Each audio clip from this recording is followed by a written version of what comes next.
Jane and Charlotte are learning how to swim. Jane went to the lake with her little siblings, and Charlotte went to the ocean with her friends. They both jumped in the water alone. Who's in greater danger?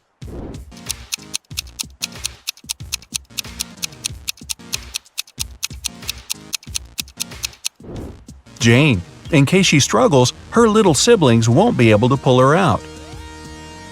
McKenna and Desiree are late for school, so they're taking a shortcut. McKenna takes the way through the woods, and Desiree decides to go across a frozen lake. Who's in danger?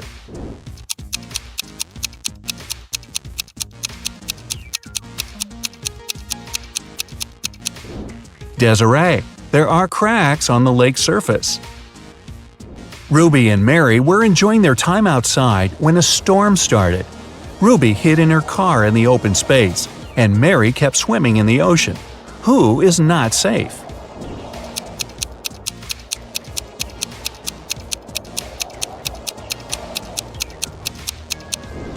Mary should get out immediately. It's dangerous to touch water during a thunderstorm. It's okay to hide in a hardtop vehicle as Ruby did. Okay, easy questions are over. Next questions will give you 2 points each. Paige and Riley are going on a date, but they tell their parents they're practicing instead. Paige plays tennis and Riley plays soccer. Who's the worst conspirator?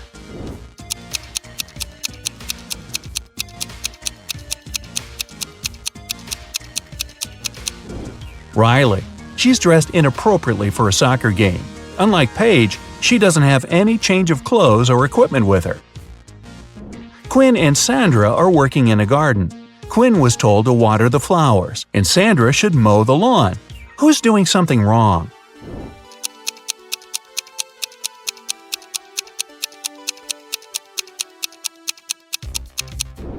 Quinn. She was told to water the flowers, but she's watering the trees. Everly and Jasmine drove to a mall. Everly left her belongings in the car, and Jasmine locked her dog there while she's shopping. Who's being more stupid?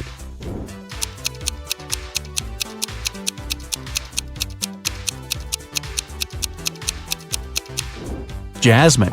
You shouldn't leave animals or people in a closed car, especially in the hot sun.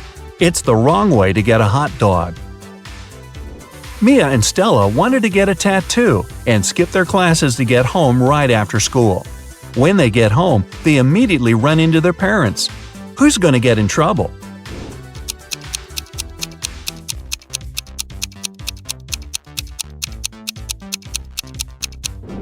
Stella. Her tattoo is right on her wrist, and there's no way her parents won't notice it immediately. Hannah's best friend is teaching her ice skating, and Lily is learning to ride a bike with her older brother. After several minutes, they feel like they've got it and ride away from their supervisors very fast.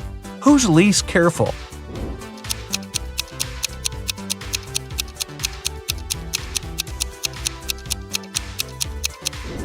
Lily. Hannah has the railing by her side that she can grab in case she falls. Lily will crash to the ground. Kylie and Abby are bloggers getting ready for a party. Who is missing something?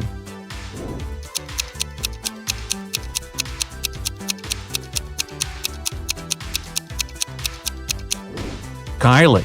She's charging her cell phone, but the cord is unplugged. Melanie and Delilah are walking home from work late in the night. Which of the two isn't being careful?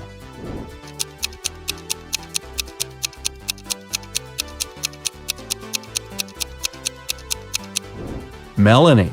Although she's walking in a less creepy place, there are no people around. If something happens, no one will be around to help her. Sophia and Brooke went camping in the forest. Suddenly, they notice a moose moving towards them. Who is in greater danger?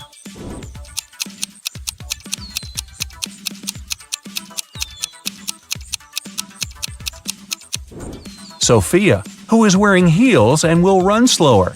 Brooke can drop her huge backpack and use it as an obstacle. Kira and Ava want to go to a party, but their parents banned them from leaving the house. Kira decided to sneak out using the attic window, while Ava used the back door. Who won't make it to the party tonight?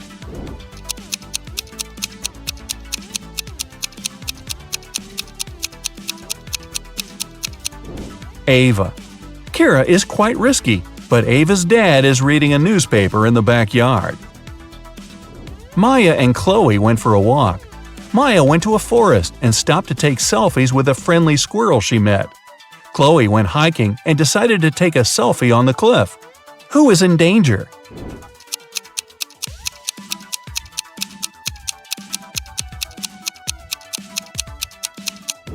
Maya.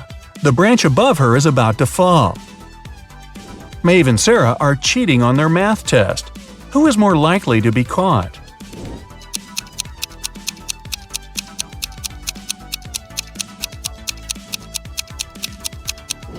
Sarah. Although she's sitting in the back, the teacher's looking right at her. Bella and Ashley came home from a party which they told their parents would be a study date. Who's going to be grounded till the end of the month?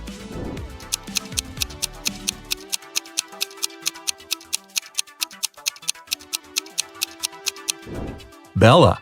She'll have a hard time coming up with a logical explanation for the confetti in her hair. Elizabeth and Kate are late for work, so they're driving above the speed limit. Which of them is in greater danger?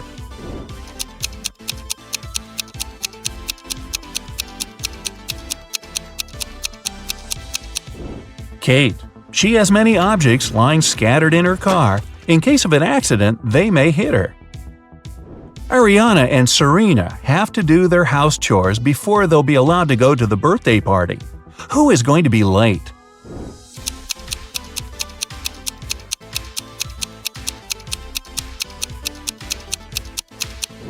Ariana. The iron isn't plugged in. Since she's distracted with the TV, it might take her a while to notice. And finally, here are the hardest questions that award 3 points each. Jessica and Margot are jaywalking. Jessica is listening to music and Margot is texting her friend. Who is in greater danger?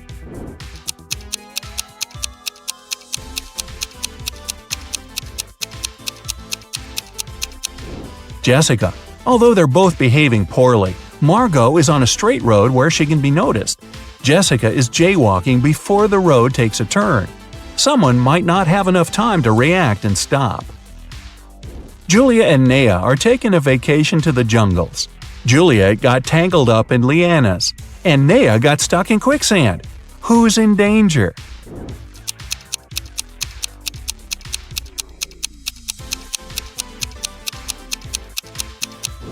Juliet. She can't get out, and there's a jaguar approaching her. Naya is relatively fine because it's actually difficult to sink in quicksand. Leah and her friend Caleb went camping. Caleb was bitten by a snake, and Leah is sucking the venom out of his leg. Amelia is on the trip as well, and there's a black widow on her neck. Who is in danger?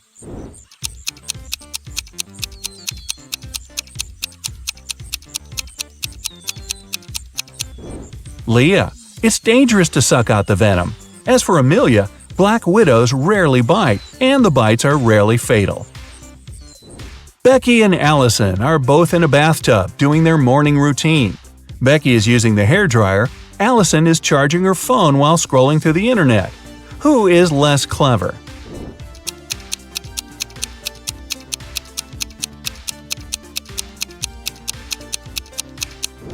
Allison.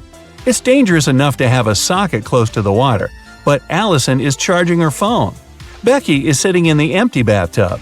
She might be a little weird, but at least she's safe. The old man gave Freddie his money, showed him the exit, and disappeared.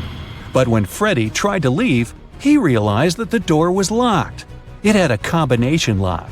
Freddie found this mysterious note nearby. He has to get this right, or he might stay trapped for a long time.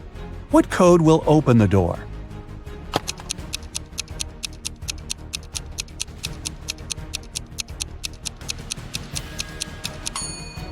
"2361. Each number corresponds to the number of circles in the first set of numbers. Now, Freddie was free to go. As soon as Freddie got out of the creepy castle, he decided to quit his job and go on a trip around the globe. First of all, he took a flight to Spain. On board the plane, he met Gloria. He asked what country she was from. Instead of answering, Gloria showed him this puzzle. Can you guess the country?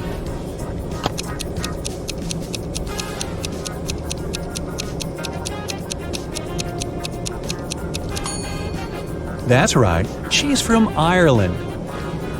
Then Gloria asked Freddie what country he was from, and he showed her this puzzle. Can you guess his country?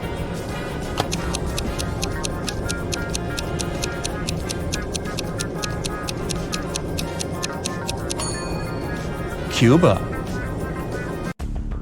Freddie landed in Madrid and went for a walk. He hadn't rented any hotel in advance, so he just wandered around the city, searching for a nice place to stay. Suddenly, Freddie noticed this cute little hotel and entered it. Big mistake. Why?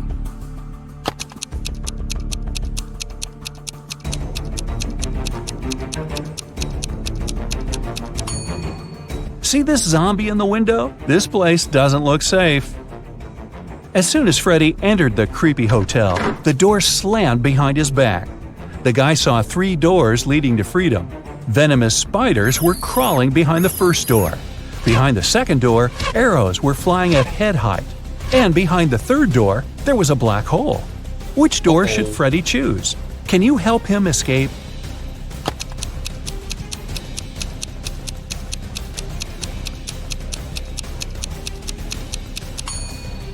He should choose the second door. He can crawl under the arrows. After his adventure, Freddie decided to have lunch in the local cafe. But something's definitely wrong here. Can you figure out what it is?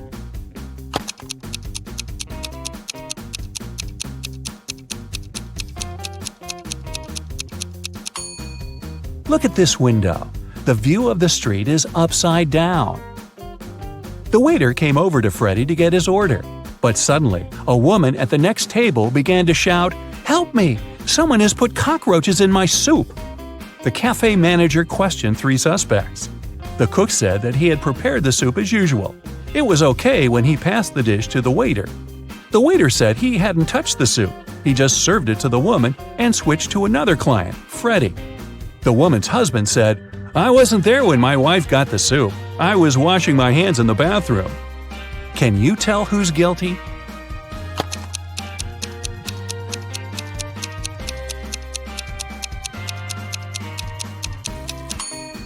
No one. Take a look at the ceiling. The cockroaches crawled out of the ventilation and several of them fell into the lady's soup. Freddie used a special app to rent a luxury apartment in Madrid. He found 3 options that he really liked. Mariana offered a cozy 2-story studio with a beautiful view. Diego had a penthouse near a park. And Camilla offered a high-tech villa. Which option should Freddie choose?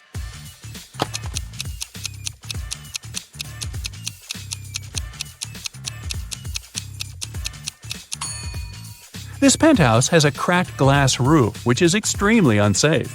As for the third option, see the Eiffel Tower? Camilla's high-tech villa is in Paris, not in Madrid. So, Freddie should choose the first studio. Freddie invited Mariana for a walk in the park.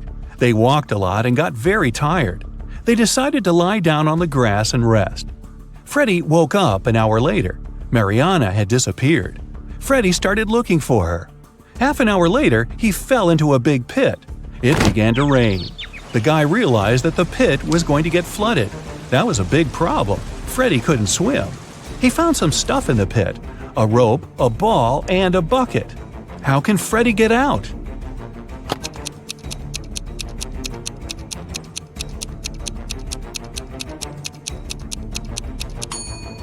The ball will float up to the surface, and so will Freddie if he holds on to it. Freddie kept looking for Mariana. He came across a wizard's castle. The wizard had caught the girl and turned her into a frog. Freddie had to help her. The guy and the Mariana the frog found the wizard's book of potions. It described all the necessary antidotes. But first, the guys needed to understand which potion the wizard had used on Mariana. Freddie looked through the book. The first recipe included a slice of pumpkin, a slice of green apple, an orange wedge, and half a kiwi. The second recipe required a chamomile petal, 3 garlic cloves, and half of a red apple. The third potion should contain an orange wedge, a garlic clove, a banana peel, and a chamomile petal. Which potion did the wizard use?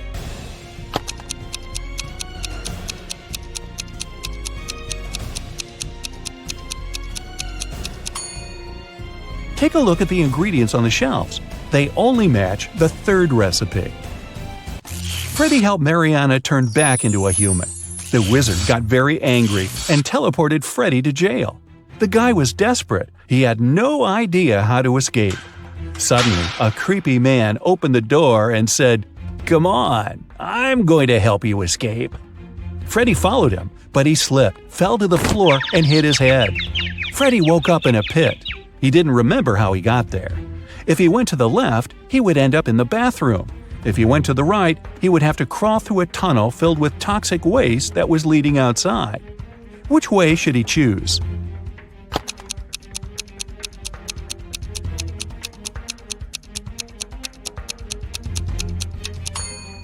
Freddy should go to the right.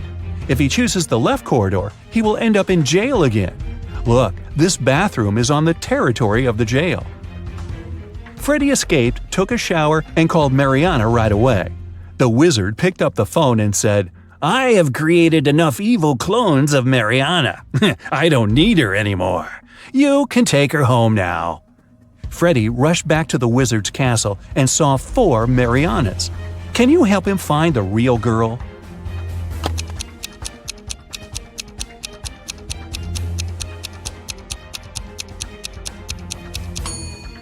This Mariana has claws instead of nails. She looks like a werewolf. This one has very sharp teeth and ears. She's probably a vampire. This lady has scales on her face. She's a mermaid. So the real Mariana is over there. Famous Courier Service hires new staff.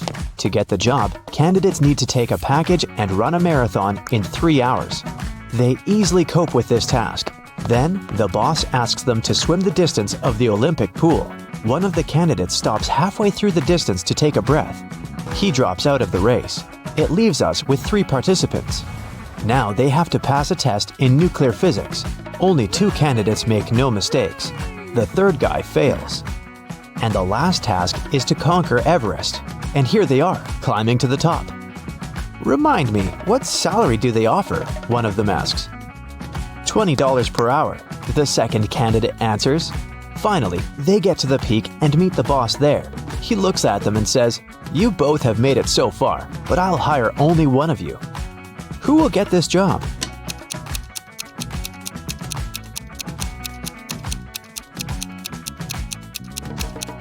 The first candidate. He's still carrying the package he got before the marathon. 2 powerful film producers are having a breakfast in an expensive restaurant. They discuss the budget for a sequel to a very successful movie that got $500 million at the box office. They speak very quietly since they mention important details of the script. They suspect that someone might overhear them. The producers are right. Some curious people are indeed eavesdropping on their conversation. Find them.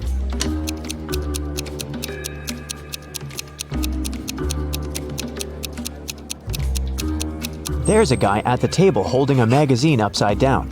Obviously, he isn't reading it. He must be listening to the producers. That girl over there is a journalist. There's a camera lens sticking out of her backpack. See? She will post a video, and fans will be able to read the producer's lips. That man is eating a salad, but you can notice a microphone hidden in his long hair. 3 people are standing in front of an ice cream cart. The first guy is taking a cone from the seller. The guy behind him is nervous. His hands are in his pockets. The third guy is looking at something through binoculars. Which of them is a police officer?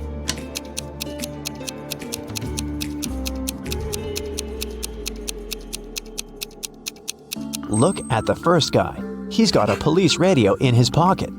"Where's my money?" the owner of a diner screams. It's 30 minutes till the end of the working day, but there's no money in the cash register. 3 employees have been working today, but they swear they haven't touched the money.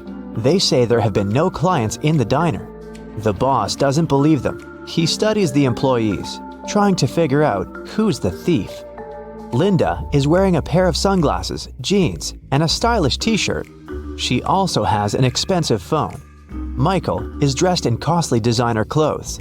Sarah is wearing a regular jacket and a long skirt. Who do you think has stolen the money?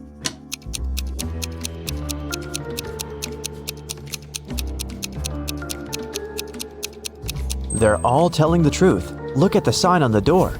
Open, it says. This means people passing by the diner see the closed sign. The employees forget to turn it over, and that's why there have been no clients. Michael is walking down a long road. He's sweaty, hungry, and thirsty. There are no cars around, and his phone isn't working. Michael takes a few more steps and sits down on the road. He can't walk anymore. At this moment, he hears a vehicle approaching. A big bus appears on the road. It stops by Michael. Its doors open, but Michael doesn't get inside. He notices a car and a motorbike approaching. They stop by him too. All the drivers offer to give Michael a ride. What should he choose?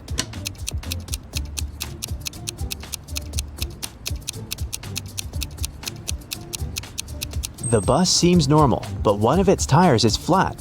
The trip won't last long. Look at the biker. His face is hidden by a helmet, but he has hooves instead of feet. Mike chooses the car.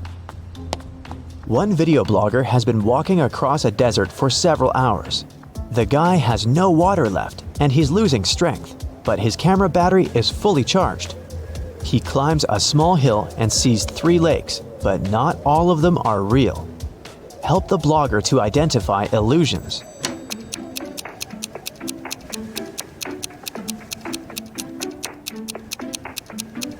He has a video camera. He should film the lakes. Mirages can't be recorded.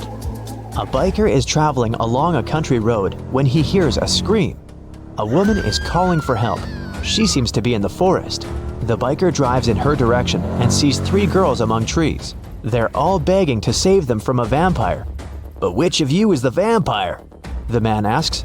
It's her, the girl screams and points at one another. How can the biker find out who is human?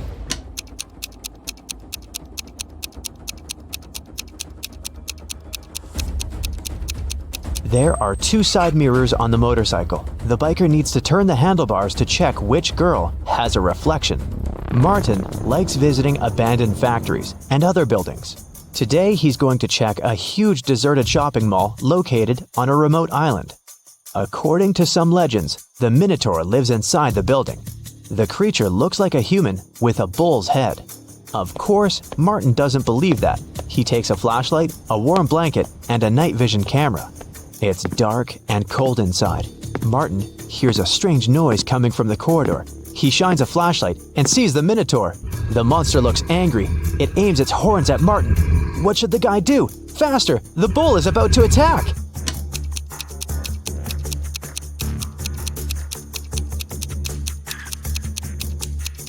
Remember that blanket that Martin took with him? The guy should throw it at the monster's muzzle to confuse the creature and escape. Michelle is in front of a locked door. An axe, a hammer, and a drill, and several other tools lie nearby. The girl tries to break down the door with the axe, but the door is metallic. Then, she tries to knock the door out with the hammer, and again, no result. Don't try to force it open. There's an easier way, a creepy voice says. Michelle tries to open the door by turning the handle, but it doesn't work either. What else can she do?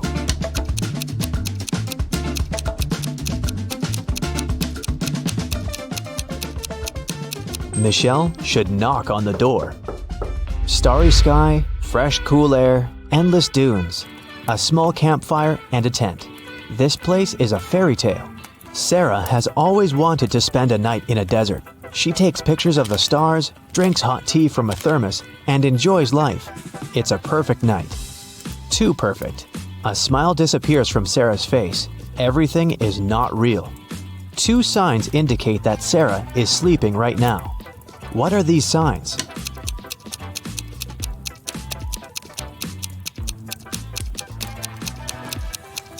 Two moons are shining in the sky.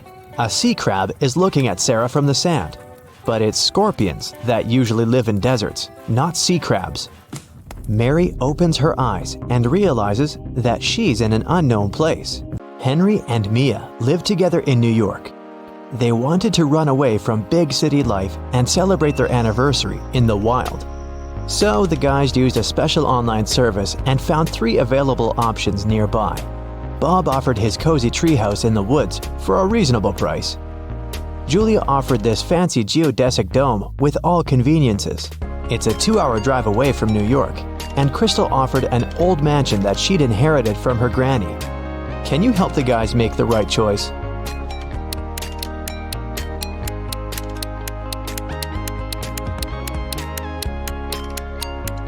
Take a closer look at the picture of the dome. It's located near the Leaning Tower of Pisa, which means this property is in Italy, and it can't be 2 hours away from New York.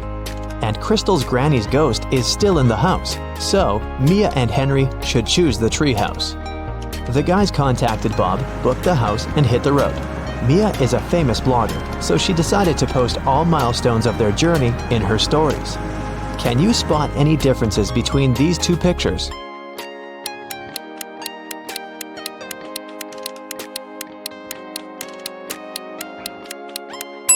Here they are. What about these 2 pictures?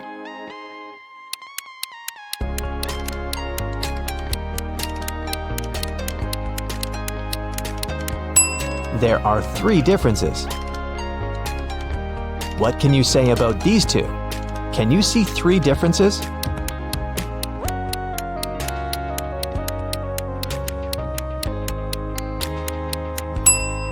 Here they are. While the guys were driving along a highway, someone threw a can of paint into their car. Mia and Henry stopped at the nearest car wash and interviewed 4 other drivers. Bill said, "My truck has to be perfect. I'm going on a date this evening." Jack said, "I'm going to meet my business partner at the airport. I want to leave a good impression." Lily said, "Honestly, I don't need to have my car washed. I just stopped here to visit the restroom." Ryan said, "My boss gave me this coupon so that I could wash my car for free." Who stained Henry and Mia's car?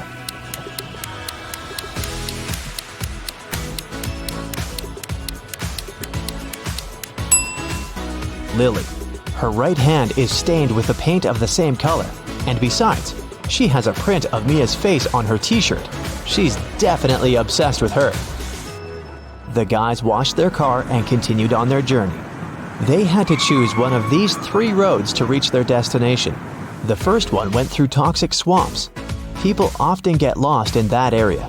The second path went near a river with creepy sirens. Their singing made everyone jump into the water. And a band of angry robbers was waiting on the third road. Which way should the guys opt for?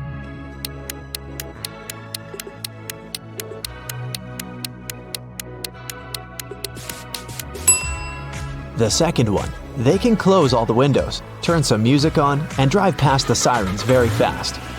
Mia suggested visiting the farmer's market to buy some fresh produce for their romantic weekend. When they entered the marketplace, 3 sellers offered them apples, but only one deal was safe enough. Can you help the guys make the right choice?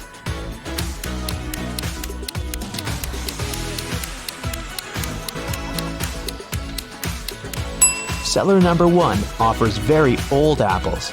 Take a look at the date on the box. They expired 5 years ago. Seller number 3 offers very beautiful apples. But pay attention to his assistant. She's putting shoe polish on the apples to make them look better. So, Mia and Henry should pick the second seller. Henry and Mia left the market and put all their purchases into the car. Suddenly, Henry realized that he'd left a bag with cabbage at the farmer's stall. He returned but couldn't find the bag.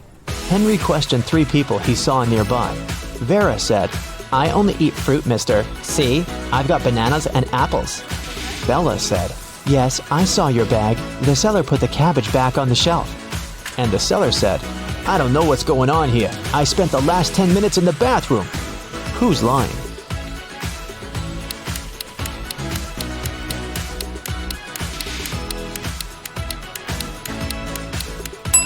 Vera. She hid the cabbage under her elegant hat. Finally, the guys reached their destination. The treehouse is even better than in the photo. But can you spot anything weird in this picture?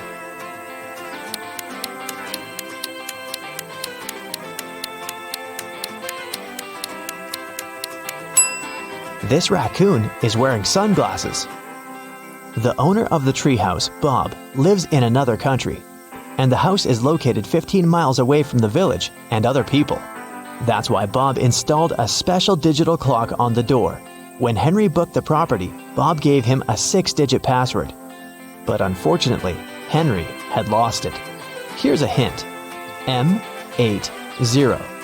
Can you help the guy crack the code?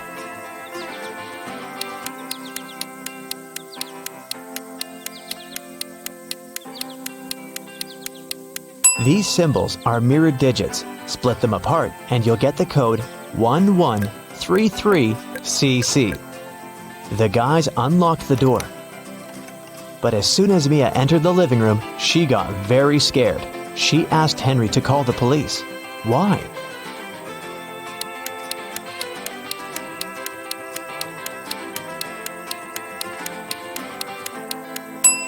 The treehouse is in the middle of nowhere. Who lit the candles and the fire? The house was locked. Henry checked all the rooms, but found no clues. What about you? Any ideas who that could be?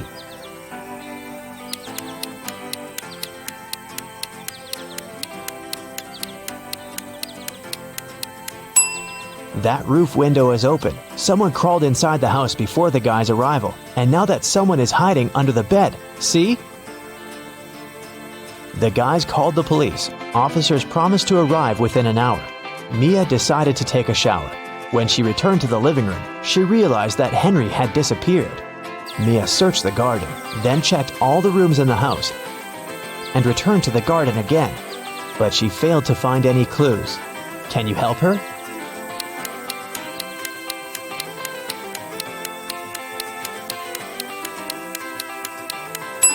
The hot tub was open when Mia began her search, but now it's closed. Pretty suspicious. Mia was walking through the garden. Suddenly, a man in a mask popped out of nowhere and pushed her. Mia stepped on a trap and fell into a deep well. She yelled, "Please help me out!" No one answered, but Mia's phone pinged. The masked man offered her to play a game. Otherwise, she'd have to stay in the well forever. Here's the first riddle. I come in many different colors, and I get bigger when I'm full. I will float away if you don't tie me down, and I will make a loud sound if I break. What am I? Mia nailed it immediately. What about you?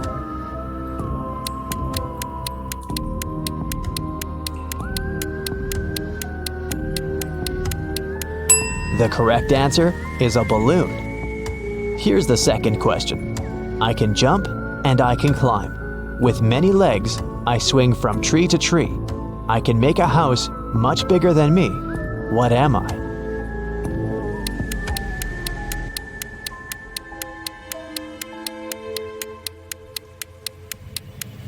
Have you guessed? It's a spider. And the final question. I come out at night without being called. I'm lost in the day without being stolen. What am I? Can you help Mia?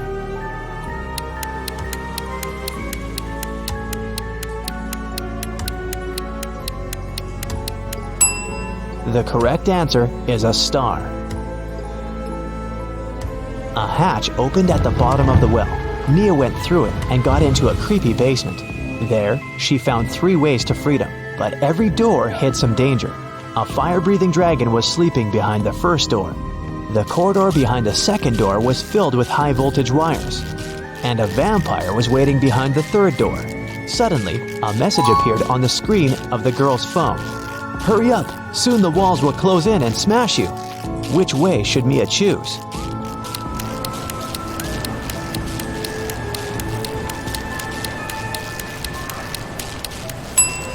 She should wait until the walls are close enough so that she can scare the vampires away with this stake and go through the third door.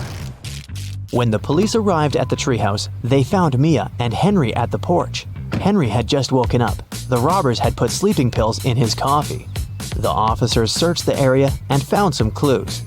They concluded that the criminals were planning to leave the country by train.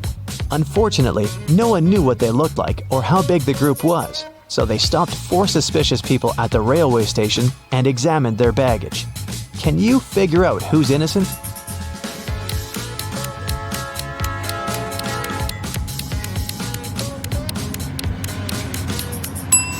Why would a bald man need shampoo? And this supposedly blind person has a flashlight. This guy is carrying 3 tubes of toothpaste, but no single toothbrush. It seems that only the third guy isn't a criminal. 3 friends lived not far from one another and often met to drink some coffee together. Their names were Mr. Blue, Mr. Red, and Mr. White. One day, they noticed that under their coats, they were wearing t-shirts of different colors: red, blue, and white. Mr. Blue said, "Hey, Mr. White, have you noticed that we're all wearing colors that are different from our actual names?" The man wearing the white shirt answered, "Wow, you're right. Can you figure out the shirt of which color each of them was wearing?"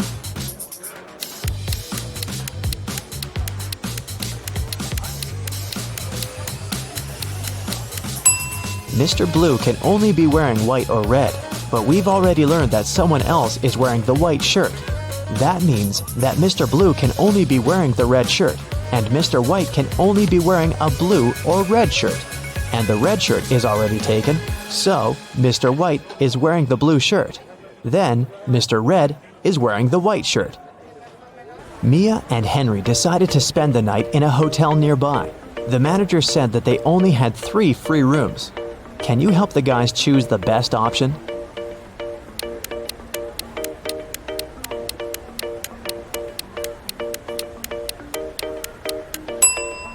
This room doesn't have any doors. That's weird. And this room has a cracked mirror on the ceiling. It's too risky. The second option looks pretty safe and nice. The guys checked in, and Henry asked Mia, "Well, where do you want to go now?" She answered with this riddle: "You used to visit me when you needed to know, but I've been lonely since the internet was born. What am I?" Have you guessed?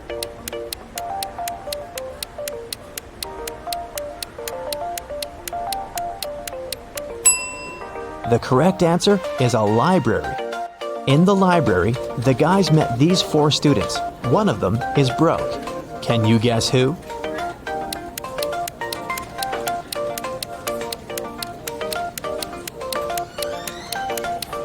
Student number 3. Her uniform is too large for her body. It must have belonged to her sister. Alrighty, it's math o'clock here, and I have a couple of fun riddles for you to solve. Let's start with a cheesy one. Alright. Here's a circle. How many sides does the circle have?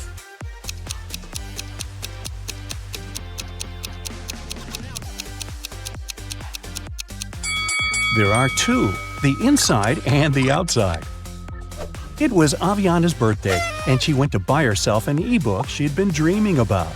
The ebook and the case cost $150 in total.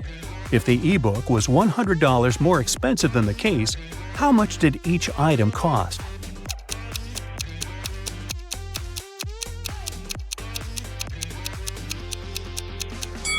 Alright, let's say the case cost X. Then, the ebook cost X plus 100. Together, they cost $150. So X, the case, plus X plus 100, the ebook, are equal to 150. Now, solve the equation. 2x's equal to 150 minus 100, or 50. So 1x is equal to 25. So the case cost $25 and the ebook cost $125. Well, that adds up. Now, to celebrate her birthday, Aviana wants to go to the movies. She has 2 friends whom she wants to take with her. A movie ticket costs $8. What is cheaper? Go to the movies with each friend separately or with the 2 of them together?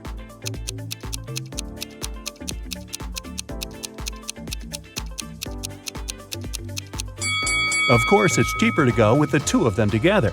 If she goes there 2 times separately with each friend, she'll have to buy a ticket for herself twice. So she'll buy 4 tickets. But if they go together, she will only buy 3 tickets. Yes! 5 friends met for the first time in 5 years. Each one shook hands with each person in the group, but only once. How many handshakes were made?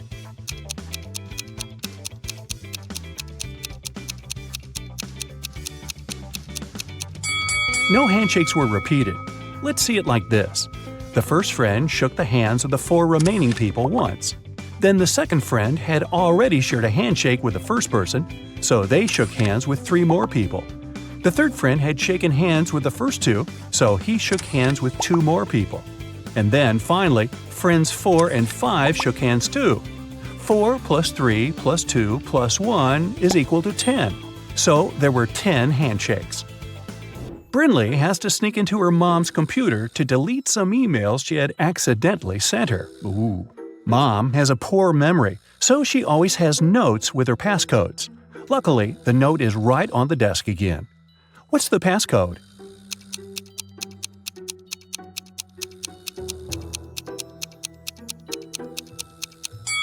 Every number equals the number of circles in it, so the last number is equal to 3. It's a 5-digit number, so try 82193. Danica and Elora are best friends who live in different parts of town but study in the same college. Every morning they leave their houses at the same time and first meet at a cafe to drink some coffee before classes. Danica goes there by car and Elora goes by bike. When they met, which girl was closer to Elora's home?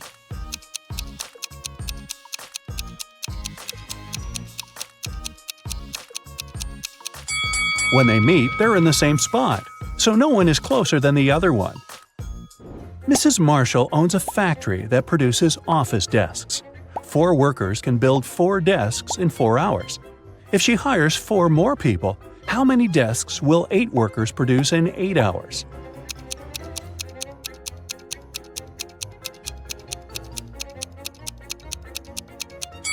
If 4 workers produce 4 desks in 4 hours, it means that each worker produces 1 desk in 4 hours. So 8 workers will produce 8 desks in 4 hours, or 16 desks in 8 hours. Maya has 4 pens, a blue one, a black one, a red one, and a green one. They lay on the table in some order. Here are some hints. 1. The green one is somewhere in the middle. 2. The blue one is to the left of the black one and to the right of the red one. 3. The red pen is right next to the blue one. So, what's the order of the pens?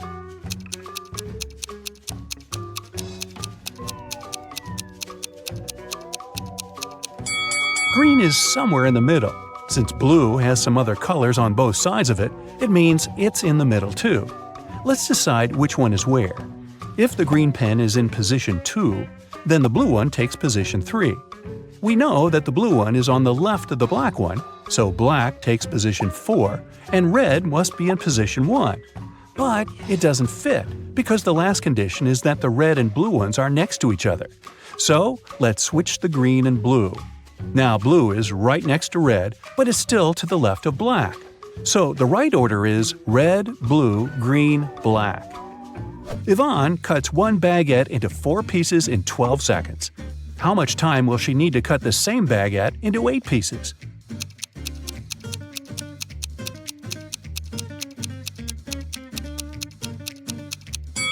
"28 seconds.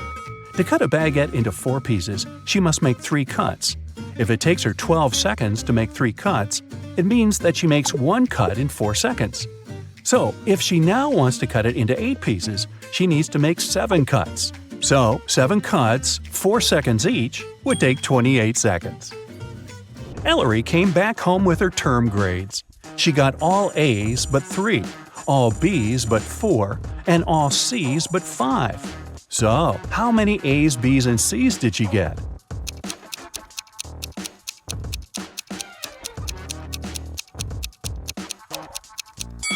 Let's start with A's.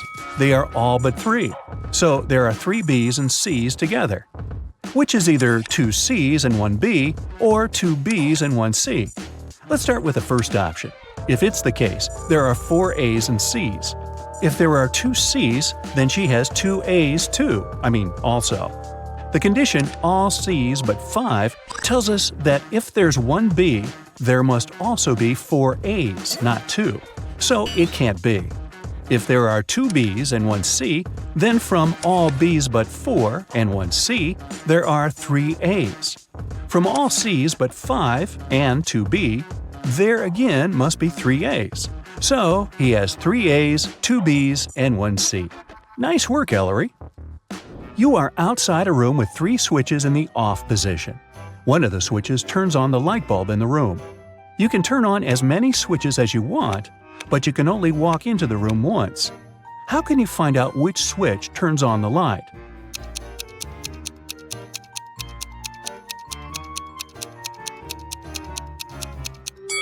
Turn 2 random switches on and wait a couple of minutes. Then turn one of them off and walk into the room. If the light is still on, then the controlling switch is the one you left in the on position. If there's no light, touch the light bulb. If it's hot, then the controlling switch is the one you just turned off. If the light bulb is cold, that switch is the one you didn't turn on. Every Sunday, Mrs. Adams gives her daughters pocket money. Half of the whole amount goes to the oldest daughter, Stella. The second sister, Ashley, gets half of the amount Stella gets. Eleanor gets 1/6 of the total amount, and the remaining $10 goes to the youngest daughter, Sierra. How much money does Mrs. Adams give away?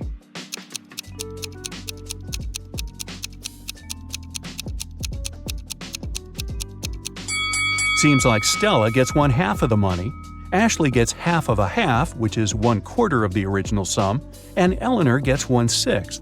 They're all a fraction of 12s. So Ella gets 6 12s, Ashley gets 3 12s, and Eleanor gets 3 12s. Together, it's 11 12s, which means that Sierra gets 1/12, which is $10. So Stella gets $60, Ashley gets $30, Eleanor gets $20, and the whole sum is $120. Hey, if I were Sierra, I would complain. Annabeth is going by train to visit her best friend, Brooke.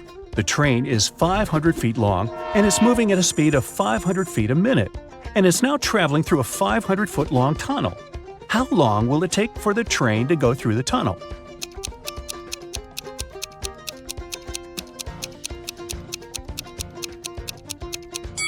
When the train goes into the tunnel, it will take exactly 1 minute for its head to reappear on the other side. But the rest of the train should get out of there too.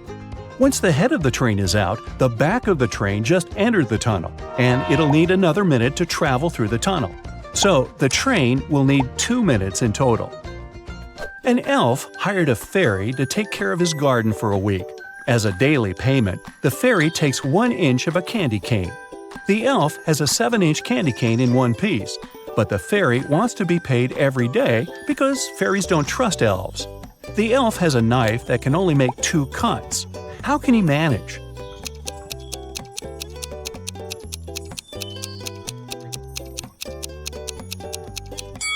He should make 2 cuts and divide the candy cane into the pieces of 1/7, 2/7, and 4/7.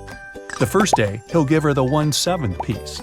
The second day, he'll give her the 2/7 piece, and will take the 1/7 piece back. After the third day, he will give her the 1/7 piece back. After the fourth day, he gets back the 1/7 piece and 2/7 pieces and gives her 1/4/7 piece instead. Then he gives her 1/7. On the sixth day, instead of 1/7, she gets the 2/7 piece, and on the last day, he gives her the final 1/7 piece. Of course, this whole thing goes kablooey if the fairy eats the candy during the week. Well, it's the fairy's grandpa's birthday today. She wants to visit him and bring him birthday candy canes. Her grandpa lives in a different town, and there are 3 gates to cross on the way. At every gate, there is a guard. To cross, the fairy has to pay a fee of half of the candy cane she has, but she gets 1 candy cane back. What's the minimum number of candy canes the fairy should take from home to make sure she arrives at her grandpa's with 2 candy canes for him?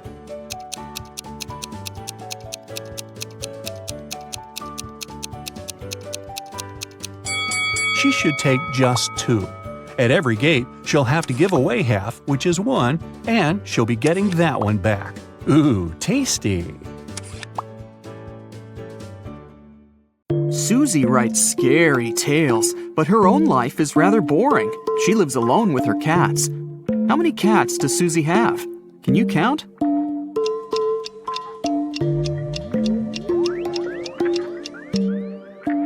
That's right, 12.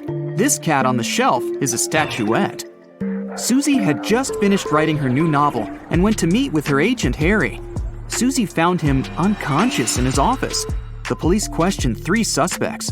The cleaner said he'd been washing windows in Harry's office all morning. At that time, Harry was feeling perfectly fine. Sarah, another author, had an important business lunch outside the office. And George, also a writer, was writing a new novel at home. Who's lying?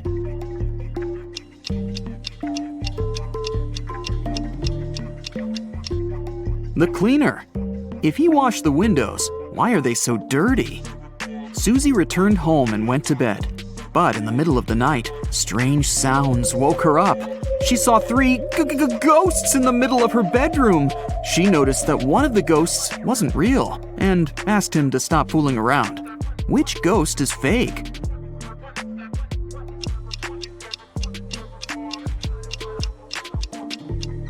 This guy over here. He's not transparent, and he's casting a shadow. The fake ghost took off his mask and costume. As soon as Susie saw his face, she started screaming. Why? Look at this poster on the wall. The guy looks exactly like the character from the cover of one of Susie's novels. Alex, is that you? Susie asked. Alex said, Yes, and I need your help. My world is in danger. Susie was willing to help him, but first, she wanted Alex to crack a riddle.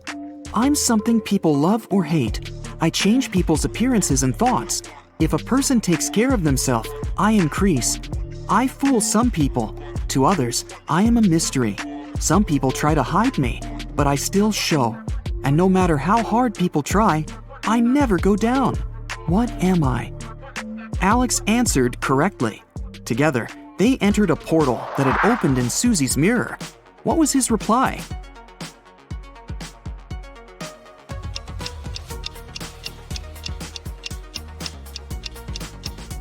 It's age. Susie found herself inside her own scary tale. In front of the main gates leading to Ghost Town, skeletons stopped Susie and Alex. They said, If you want to enter the town, you have to guess our riddle first. Why are skeletons so chill? Susie gave the right answer, and they passed through. What did she say?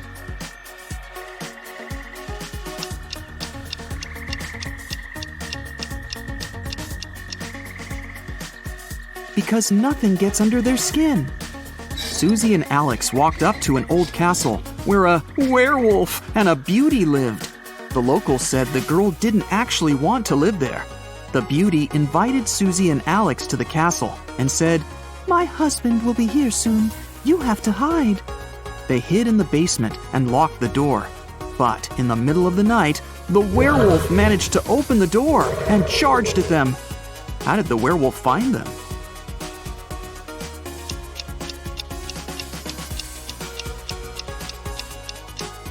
The beauty was the werewolf. Susie and Alex ran away from the werewolf's castle and hid in a small cabin. But it was a trap. Someone locked the door from the outside. The walls of the cabin began to move. The pair had only 30 seconds to choose the right door to escape. The first door led to a tunnel with dangerous snakes and scorpions. There was a tiny wooden elevator behind the second door. And there was hot lava behind the third door. Which door should they choose?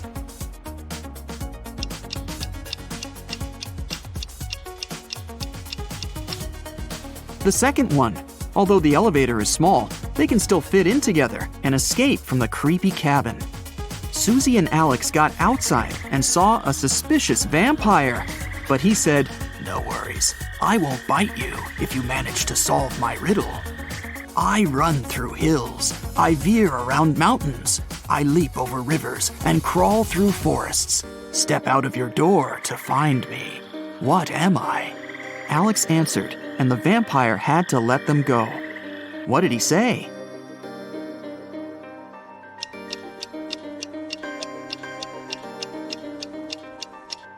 I'm a road. The two were walking through a forest and came across 2 women. Alex whispered into Susie's ear, Be careful, one of them is a ghost. Which one is it?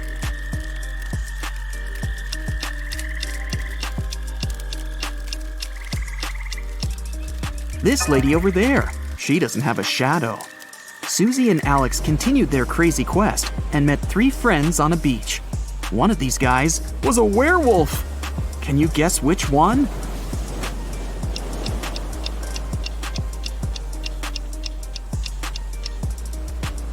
This guy, look at his footprints. He's turned into a human only recently. Susie and Alex decided to have a picnic on this romantic beach. Suddenly, they heard singing. A mermaid hypnotized them with her beautiful voice and took them to her underwater kingdom. When Susie woke up, she asked the mermaid to let them go. The magical creature answered, "I will let you go if you help me cut this cake into 4 pieces with only 2 cuts." Have you figured out how to do it?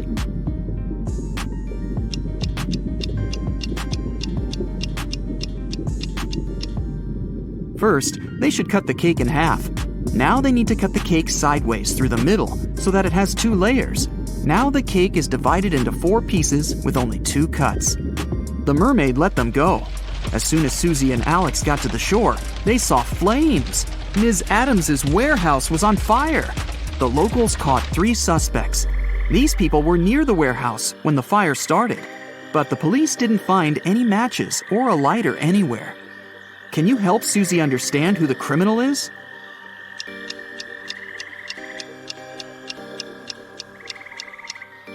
There he is. He used his glasses and the sun's rays to start the fire. Sometime later, Susie and Alex met an elegant princess. She was crying because someone had stolen all her jewelry. She wanted to find the thief immediately. Alex questioned the neighbors. "I was on the 2nd floor when I heard someone break in. They stole all the money from my safe, too," Ms. Skeleton said. Another neighbor, Ms. Monster, said that someone had taken away her priceless antique vase. Susie knew for sure that one of the ladies was lying. After all, she had written this story. But Alex couldn't figure out who the thief was. Can you help him?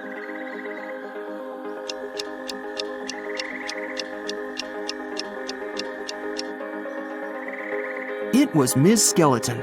She said she was on the 2nd floor, but her house is a 1-story building. An elf called Derek came up to Susie and asked her for help. He hadn't seen his girlfriend Fiona for 2 weeks. He was afraid that something terrible could have happened to her. Susie and Alex went to the address Derek had given them. Fiona ran a cute magic goods store, but the locals said that she had a secret room for black magic rituals in the basement of her store. Can you see any clues or secret doors?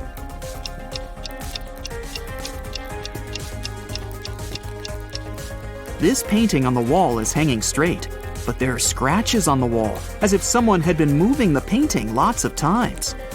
Susie and Alex moved the painting too, and this opened a secret door. They went downstairs and found the room. They looked through Fiona's magical tools and notes and found out that she had been working on a recipe for an immortality potion. The last record in her notes was this: "Today I'm gonna test my potion on myself." They saw a suspicious door with a huge lock at the back of the lab. Alex broke the door down, and they saw Fiona sitting on a chair, unconscious. She was holding an empty bottle. What happened there? Did Fiona fail her experiment, or did someone help her?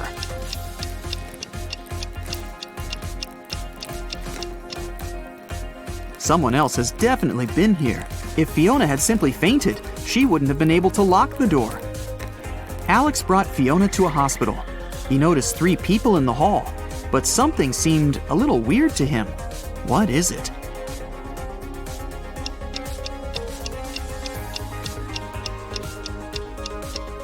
This doctor's first aid kit has the wrong image on it.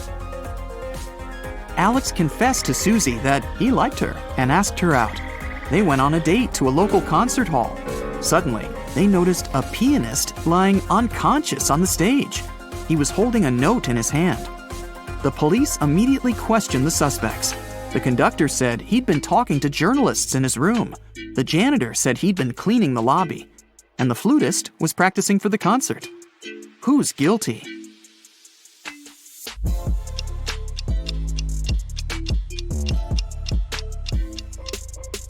The flutist. This note is a rebus riddle that says flute. Susie and Alex went to a magic show.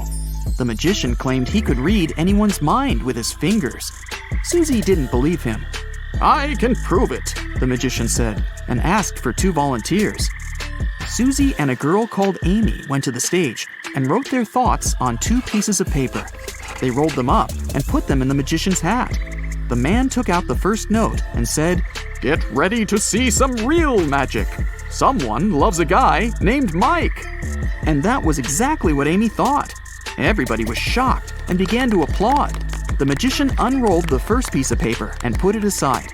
Then he pulled the second one out and said, "Susie doesn't believe in my magic." And that was the correct answer too. But Susie knew the magician was cheating. How?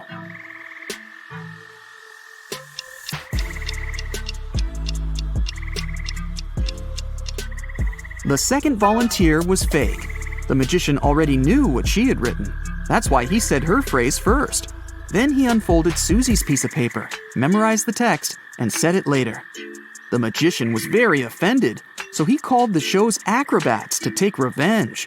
The acrobats grabbed Susie and Alex and made them participate in a creepy survival game. Susie and Alex had to walk over a glass bridge. One wrong step, and they'd fall down where the hungry lions were already waiting for them. But if they succeeded in this challenge, Alex would turn into a real person.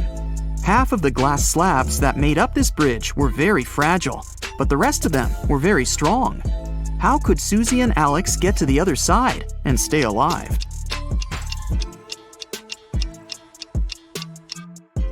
They need to crawl close to the middle of the bridge, along the metal beams. Next morning, Susie woke up in her bedroom. She yelled, "Oh my, it was just a dream."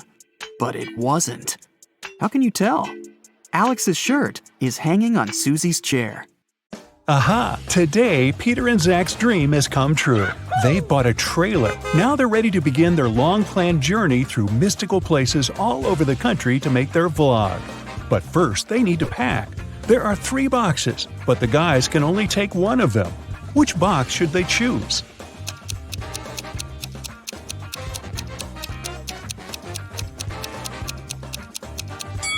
The first one. Take a look at the reflection in the mirror. The second box is empty, and the food in the third box is spoiled. Several cockroaches are crawling around too. Probably not the best company for a road trip. Peter's aunt, Sarah, gave the guys 3 patchwork quilts for the trip. She said that she made all 3 of them by hand. But it's a lie. In fact, she made only 1 quilt and bought the remaining 2 online. Sarah was embarrassed to admit it because she was famous for sewing everything by hand. Can you tell which blanket is handmade?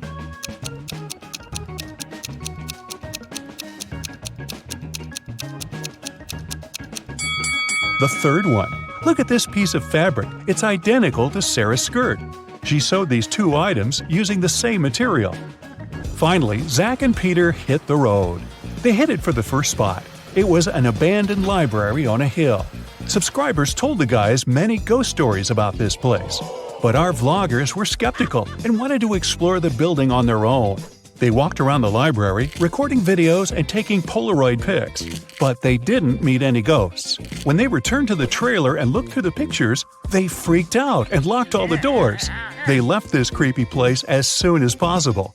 What scared them so much?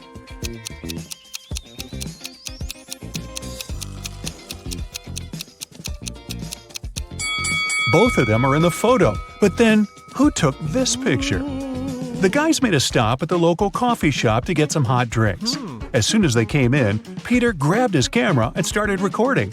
Why?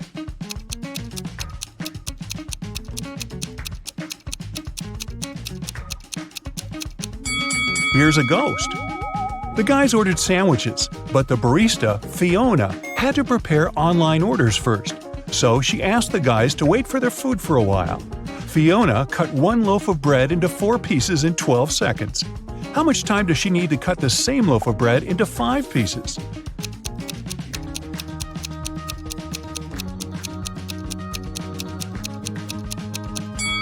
"16 seconds. To get 4 pieces of bread, she must make 3 cuts. If it takes her 12 seconds to make 3 cuts, it means she makes 1 cut in 4 seconds. If Fiona wants to cut the bread into 5 pieces, she needs to make 4 cuts. 4 seconds for each cut makes it 16 seconds in total. Oy, my head's spinning. Zach noticed a fortune teller shop in the basement. It could make great content for the vlog, so he went downstairs. But as soon as Zach entered the shop, all doors and windows disappeared. Wicked Witch offered the guy a deal. She had 2 identical cards. One of them had escape written on it, while the other said marry me. Zach could pick only one card. If he got the escape card, he'd be free. And if he picked the marry me card, he'd stay with this creepy witch forever. The witch didn't want him to have a chance to escape, so she wrote marry me on both cards. Zach anticipated that the witch would do so, but he still managed to win and escape. How did he do it?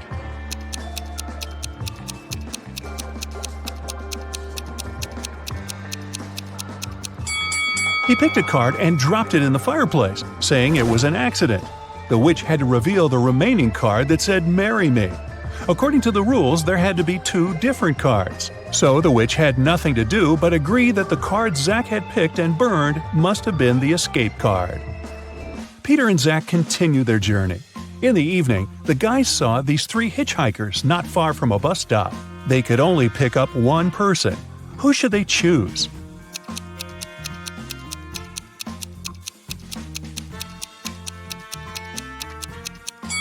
This pretty girl is a werewolf. Hey, look at her toes. She has already begun to transform because it's the full moon.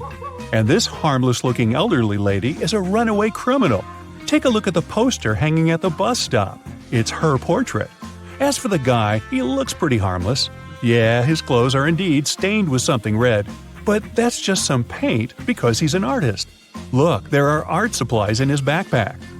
The artist, whose name was George, told the guys about another interesting, mysterious place. The locals called it the Haunted House. 1 week ago, George heard strange screams coming from inside. He went to check the house. A minute later, he ran away screaming. What scared him so much?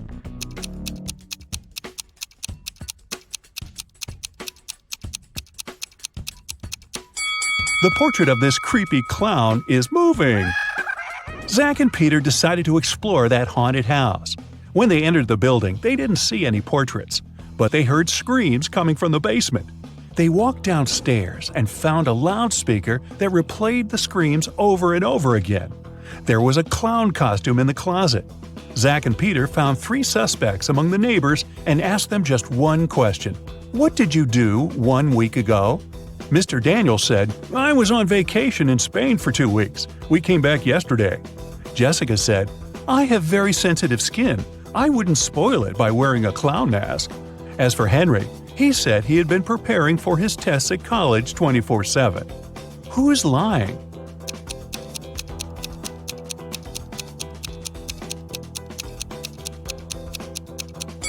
Jessica. Zach and Peter didn't say anything about the clown, but she started making excuses anyway. The guys arrived at the local hospital to film an interview with a famous professor, Dr. Thompson. But first, he had to help 4 people. Kyle complained, I'm misophonic. I wash my hands 100 times a day. Kelly explained, I'm afraid of heights. I can't even ride a bike. Fred complained, I have a strong fear of water. I can't even look at a faucet. And Jenny claimed that she had claustrophobia. She always fainted in elevators. Dr. Thompson knew for sure that only one of these people told the truth. Can you tell who?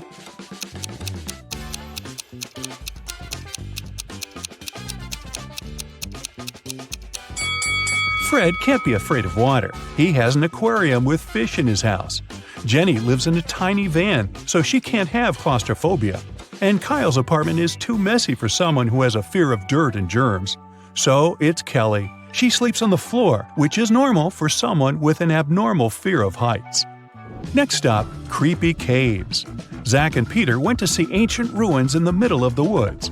Many people had disappeared there. The guys heard weird screams coming from the cave, ran toward the sound, and got lost. Suddenly, they saw 3 tunnels. The first tunnel was filled with fire. A hungry vampire was waiting in the second tunnel. And the third tunnel was filled with poisonous apples. Which way should they choose?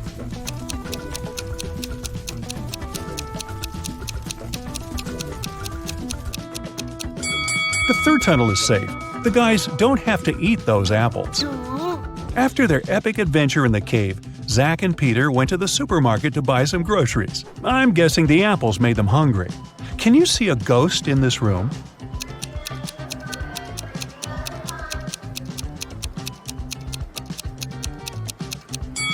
Here it is. Peter and Zach found out that people had seen some zombies in this abandoned town, so they decided to make a stop there and check for themselves. The town looked empty. The guys were very disappointed, but suddenly a crowd of hungry zombies popped out of nowhere and started chasing them. The guys ran into a hospital and locked the door. Zombies began breaking the door down. Luckily, a helicopter with a rescue team arrived quickly. It was going to land on the roof. Zach and Peter needed to get there as soon as possible. Help them find the shortest way.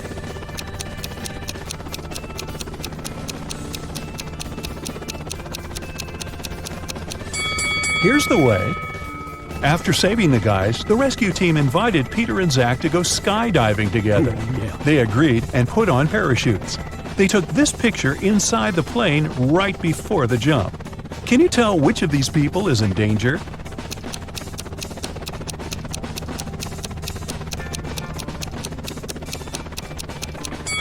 This man over here, he's wearing a regular backpack instead of a parachute. The guys made a stop on the shore of a famous, mysterious lake. They went fishing.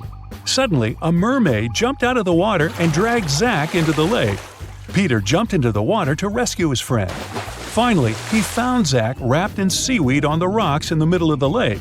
3 mermaids had gathered around Zach and were singing their songs. When they noticed Peter, they said, "We'll set your friend free if you guess which one of us is not a real mermaid." Can you help the guy?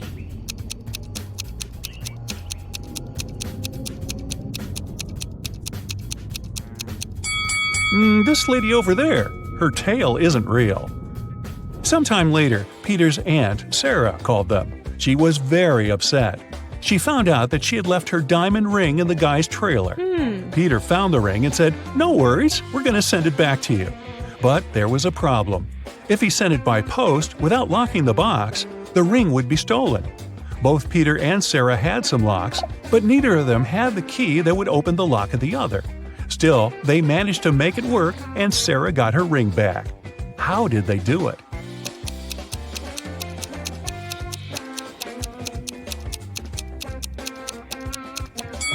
Peter locked the box with the ring and sent it to Sarah. When Sarah received the box, she added her lock and sent it back. Peter received the box and removed his lock. Then he sent the box back to Sarah.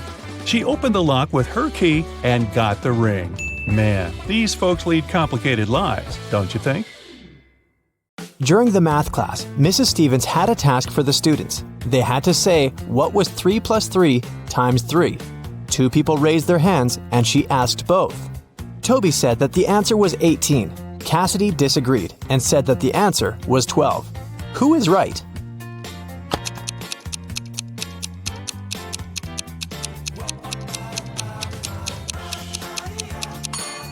Cassidy.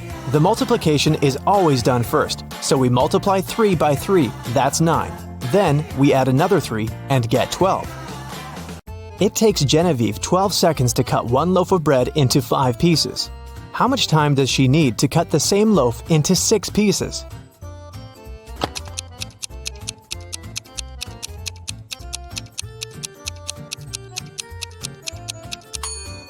"15 seconds to cut the bread into 5 pieces. She must make 4 cuts. If it takes her 12 seconds to make 4 cuts, it means she makes 1 cut in 3 seconds. If she now wants to cut the bread into 6 pieces, she needs to make 5 cuts. And since 5 cuts takes 3 seconds each, the combined time will be 15 seconds. How many years in the 21st century have had 365 days?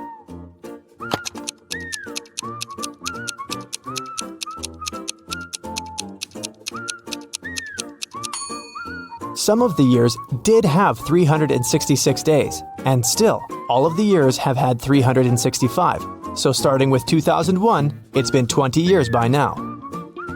No time to explain, but Tim needs to break into his mom's computer. The problem is that he doesn't know the passcode, but here's a hint. What's the passcode?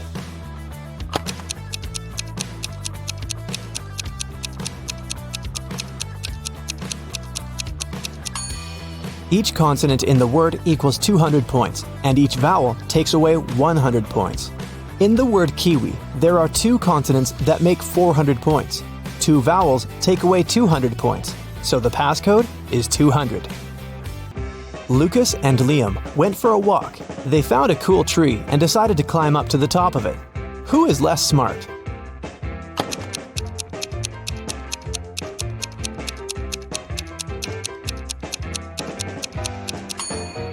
Lucas. The branch he's going to use is about to crack. He's in for a nasty fall. Michael and Logan are bloggers. To boost their popularity, they decided to take selfies in dangerous places. Michael is taking a selfie while surfing a huge wave, and Logan is taking one standing on the edge of a bridge. Who is in greater danger?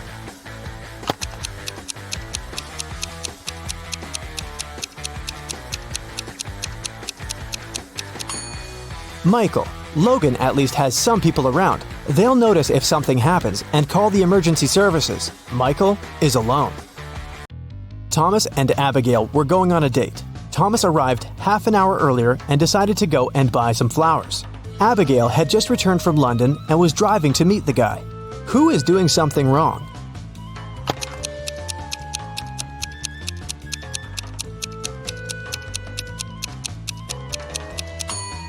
Abigail. She's driving on the left side of the road.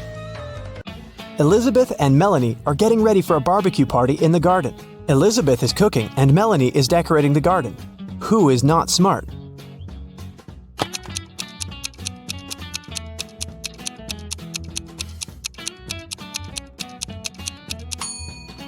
Elizabeth. While she's cooking, the meat is going bad in the sun. It was June, and students were going to have their most difficult exam. Each of them was assigned to a particular seat, but a professor was paying special attention to one of the students. He supposed they were going to cheat. Who was his suspect and why?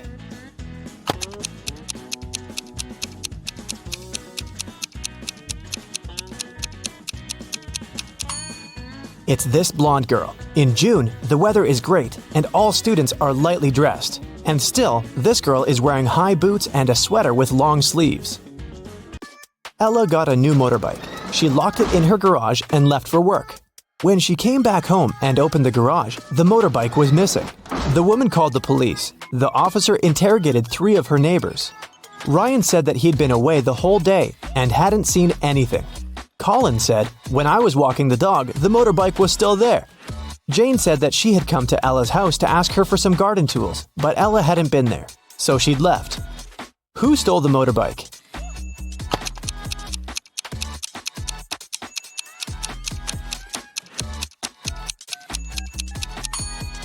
It was Colin. He said he'd seen the motorbike in the garage, but the door was closed, so he couldn't possibly spot the bike. Look at the sequence of letters. What should be the next one?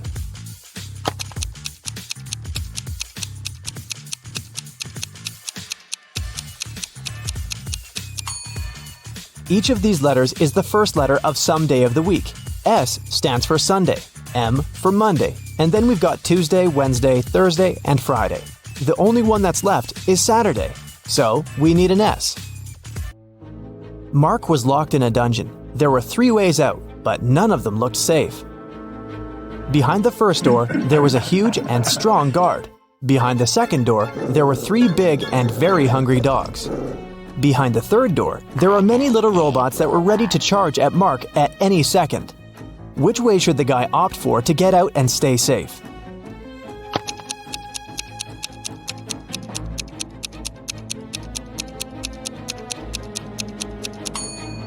I'd say the third one. Although there are angry little robots, they're still super small and probably can't cause much harm. Emily woke up in a weird place she'd never been before. She looked around and saw 3 ways out. But there was a catch. Behind the first door, there was an iron block with a motion sensor that would crush everyone who entered the room. Behind the second door, there was an electric shock device that never missed. Behind the third door, there was broken glass all over the floor. Which way should Emily choose?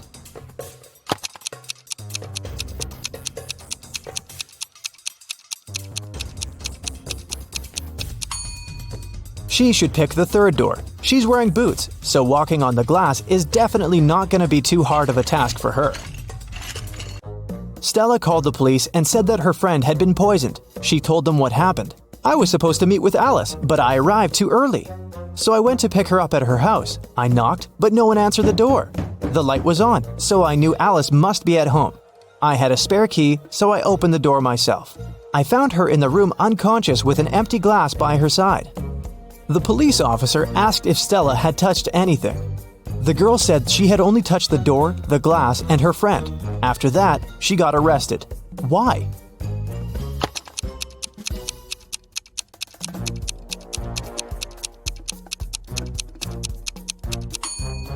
She said the lights had been on, but she didn't say anything about touching the light switch. But when the police entered the house, the lights were off. Mrs. Donnell reported that she'd been robbed. She said, "I was in the restaurant's bathroom fixing my makeup when someone approached me from behind and hit me on the head. I didn't see what this person looked like." The police sent the woman home and refused to fill the report. Why?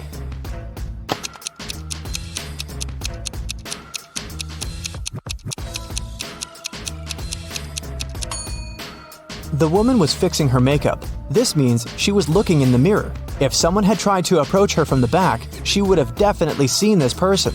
But she said she hadn't. She probably made the whole story up. A cleaning man was washing the windows in an office building and fell from the third floor. Everyone agreed it must have been an accident. Luckily, Detective Callum was nearby. Once he came closer and saw what had happened, he concluded that it couldn't have been an accident. Someone pushed the man out of the window. How did he understand it?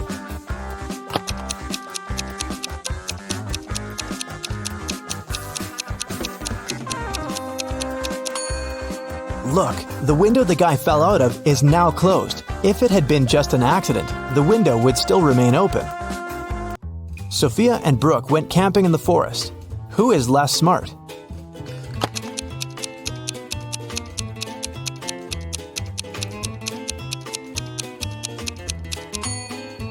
Brooke. Look, she's wearing heels. Nicole and Kate are late for work. They're both driving fast, breaking the speed limit. Which of them is in greater danger?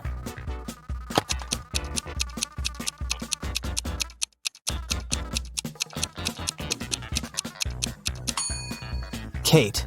She has many things lying around in her car. In case of an accident, something is likely to hit her.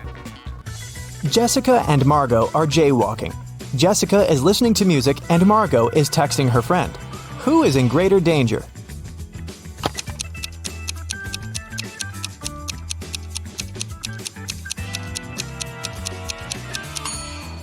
Jessica.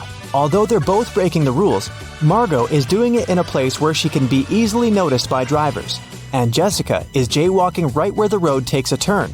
Drivers might not have enough time to react and stop. Allison and Maddie are doing housework.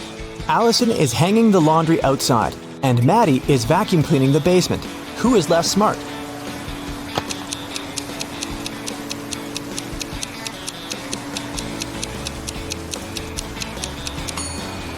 Allison. She's hanging the laundry outside, but it's raining. After Theodore was shipwrecked, he found himself on a deserted island. Luckily, he still had his pills. There were 2 green and 2 yellow ones left. He needed to take 1 green and 1 yellow pill every day. The problem was that the man couldn't see anything at all and couldn't tell the color of the pills. There wasn't a soul around to help him. How can he manage it?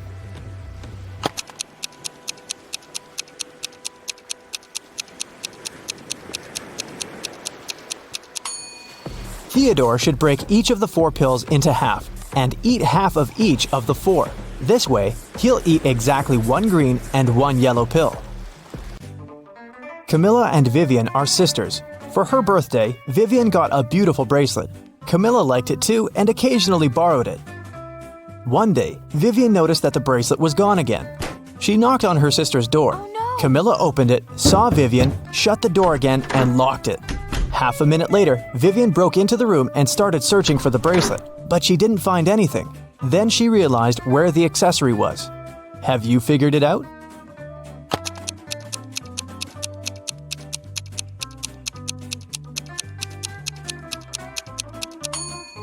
Vivian remembered that when Camilla first opened the door, she had her hair down. But now she has her hair up. She has put her hair in a bun and hid the bracelet there. Mr. Jones was watching TV when the doorbell rang. It was a guy who introduced himself as Lincoln. He said that he was a member of a volunteer group. They were collecting donations to save the rarest species of dodo birds. But Mr. Jones didn't believe him and called the police. Why?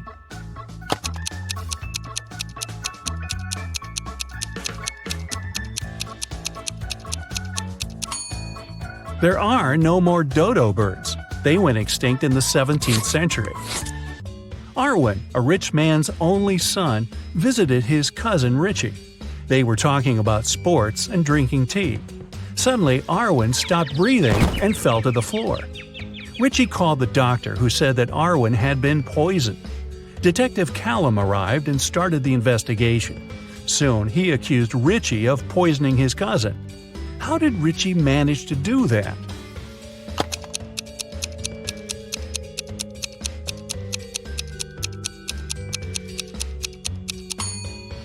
Arwen was the only one who drank his tea sweet. The poison was in the sugar. Eloise was studying in the library. She went to the bathroom and left her things on the table. When the girl returned, she realized someone had stolen her cell phone. She called the police, and they questioned the other 3 students who were in the library at that time. Bernard said, "I left the library right after Eloise. I wanted to get a drink from the vending machine. I didn't touch her things." Beth said, "I was studying the whole time and didn't even see anything." Serenity said, "I was in another part of the library and didn't come close to Eloise's table." Who stole the girl's phone?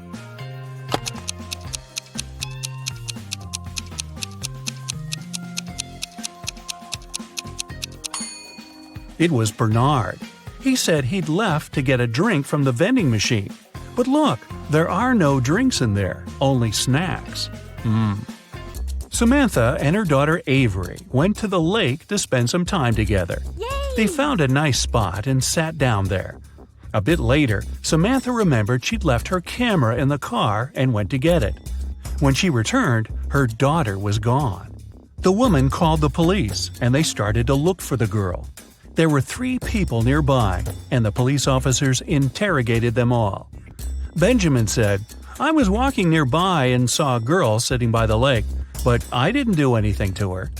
Genevieve said she hadn't even seen the girl or her mother. And Victoria said she hadn't seen them either, but she heard someone screaming. Who should the officers arrest?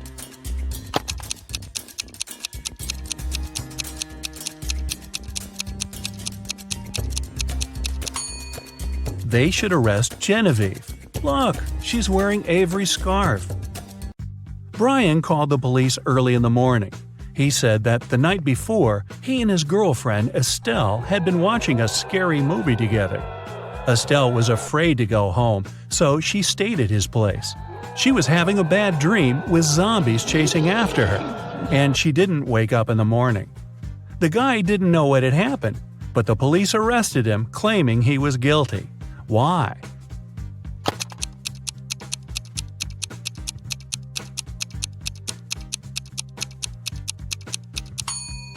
The guy said his girlfriend hadn't woke up in the morning. Then, how did he know what she had been dreaming about? Theodore came from New York to his hometown, Chicago, to spend a week with his father. 3 days later, the father called the police and said his son had poisoned himself. The police examined Theodore's things to check if there was anything suspicious. After that, they took the father to the police station for further interrogation. What seemed suspicious to them?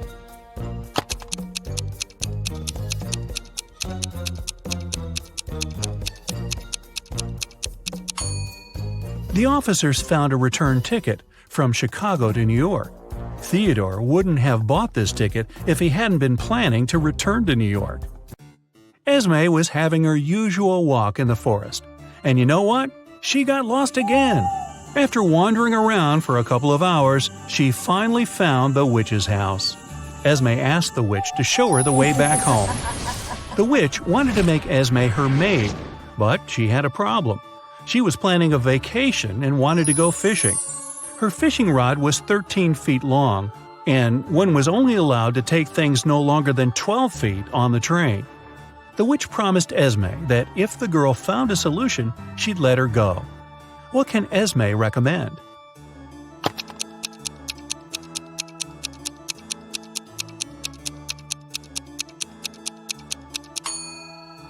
Esme was very good at geometry.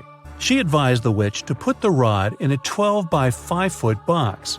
Diagonally, it fit perfectly. On a Sunday evening, Mrs. Collins was having tea at her friend's house. Her friend suddenly said that she had seen one of Mrs. Collins' daughters in the mall that day. Mrs. Collins got angry because all of the girls were grounded. She asked which daughter it was, but her friend couldn't tell. She wasn't wearing her glasses when she was at the mall. When Mrs. Collins returned home, she asked the girls what they had been doing the whole day. Abigail said she'd spent the day reading. Brianna said she had stayed at school after classes to study a bit more. Charlotte said that she had been practicing for her upcoming piano concert. Who lied?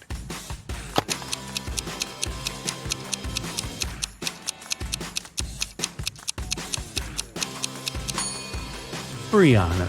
It's Sunday. There's no school. A young girl, Tenley, was brought to the hospital after being poisoned. But the examination showed that Tenley hadn't eaten or drunk anything that day. Her sister, Kennedy, said she didn't know anything about the accident. Tenley's friend, Ruby, said, "We were at school when Tenley felt bad." Tenley's boyfriend, Archie, said, "I haven't even talked to her today." How was Tenley poisoned, and who did it?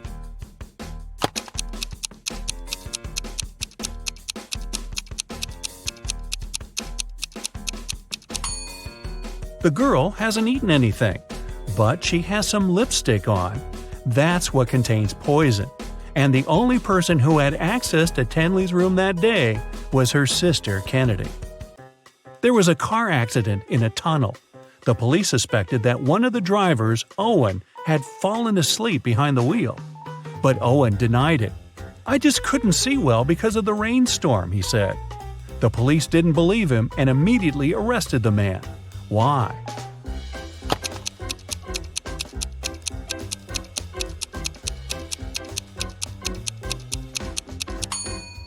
The accident happened in a tunnel.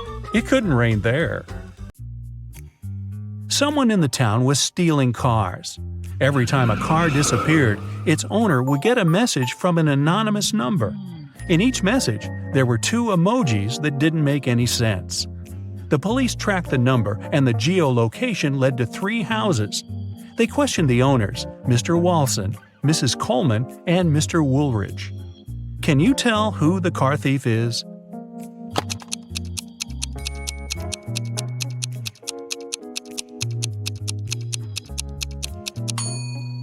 The emojis seem to make sense after all.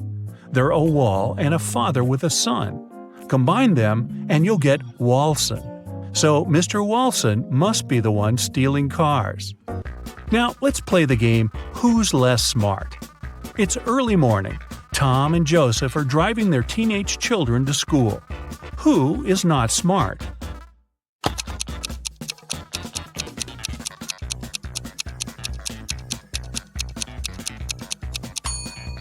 Joseph. His son is not in the car. His father has probably forgotten about the poor guy. Annie and Emma are volunteering in an animal shelter. Annie is feeding the cats, and Emma is washing the dogs. Who is not smart here?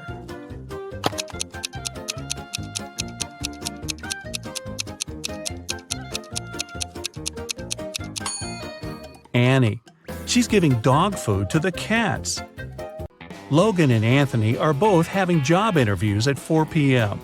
Logan is packing some food, and Anthony is ironing his best suit. Who's not smart?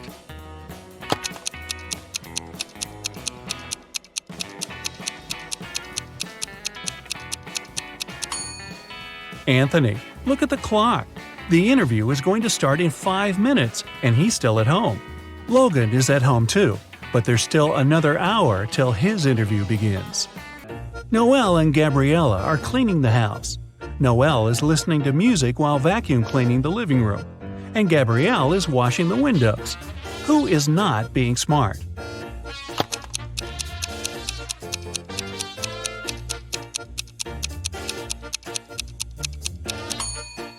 Noelle.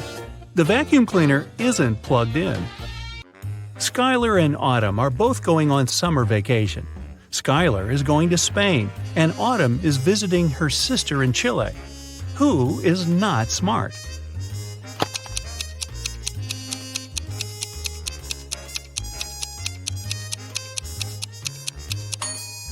Autumn. She's packing shorts and swimwear, but she won't need them because it's winter in Chile. Both Josh and Amelia didn't sleep well because their neighbor's dog had been barking all night. Amelia asked Josh to take out the trash while she was making some coffee for them. Who is not smart?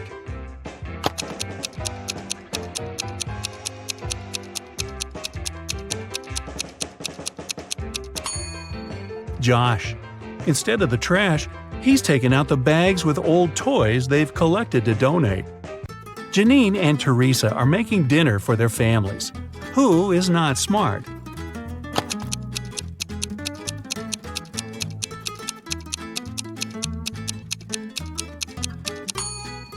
Well, they both have a problem. Janine is putting out a fire with water, and Teresa has a mouse in her kitchen and an ant in the dough. Space-time collapse has occurred recently in one of the most remote galaxies in the universe, the Rhino's Eye. A group of space scientists accidentally integrated an ultra-deferential evaluator into a quasi-spatial thermostat. How could you? Well, in simple words, somebody put a time machine, which looked like a TV remote control, inside a teleport that looked like a washing machine. So now, dozens of time and space anomalies are popping up all over the galaxy. You're the leader of the Universe Security. This highly developed group of humanoid creatures with dog heads monitors the order in the universe and eliminates all kinds of stellar problems and space-time anomalies. With your squad, you now have to deal with the consequences of today, tomorrow, and yesterday's incidents and turn off the teleporting time machine. You get into your Star Poodle ship and set off on a dangerous journey. The first stop is the planet Up. There, all intelligent and unintelligent life forms move vertically. All people, animals, and other amazing creatures move only up, climbing endless stairs. That's where an alien object from another galaxy and another time has appeared. Find something or someone that's not from this world.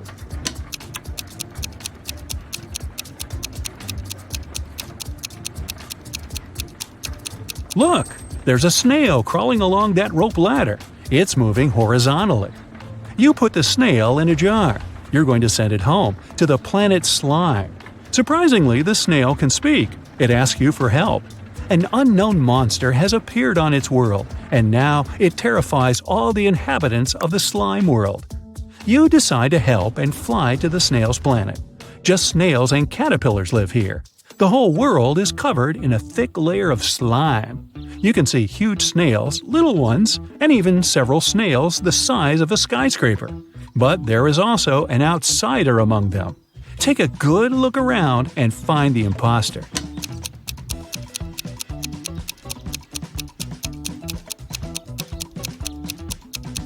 Among snail shells, you notice the shell of a big hermit crab. It looks like any other snail shell, but a pair of claws peek out of it. You set up a force field around the crab and transport it to your ship. Your mission here is over. The snails are grateful to you. Your next task is saving the planet Sterilium. This is the most sterile planet in the entire universe. There's no dirt, no microbes, and no bacteria there. One-eyed flying crystals inhabit this pure sterile world. They can't talk since they don't have mouths, but they communicate telepathically. Your brain receives a signal from them. The crystals are asking for help. A huge meteorite is approaching the planet Sterilium, and you need to destroy it. You can't land on the planet because you might bring microbes here. Instead, you approach the asteroid and scan its composition. You find out the asteroid has come here from a parallel universe. It consists of sugar. Well, You tell the crystals they don't need to worry and fly away from the asteroid without doing anything. Why are you sure nothing bad will happen to Sterilium?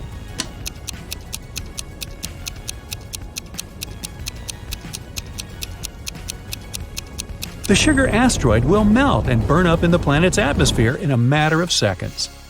You find out that a guest from the future has turned up on Earth 9. Technologies on this planet are not developed. Even the steam engine hasn't been invented yet. So you decide to perform your mission secretly. You arrive at the field and see 3 farmers. They walk on the plowed land and carry vegetables. One of them is a farmer from the future. But who?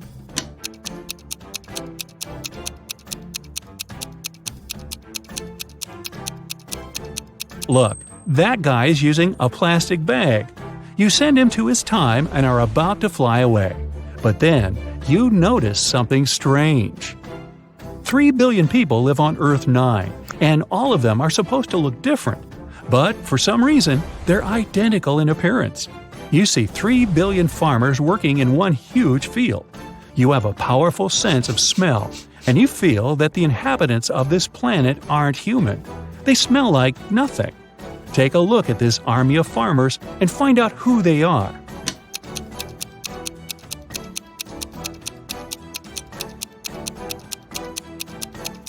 They are all holograms. One of the farmers is flickering, see? But why would someone create such a huge optical illusion? At this moment, all the farmers, the land, trees, and grass begin to blink. The whole world around you disappears. You are inside a small white room now. Your face turns into a human one. Your mouth is covered with a bandage so you can't speak. Your spacesuit turns into a gray shirt. The door opens and a big guy in a white coat enters. He gives you a mop and a bucket of water. "Wash the room," he says, and leaves.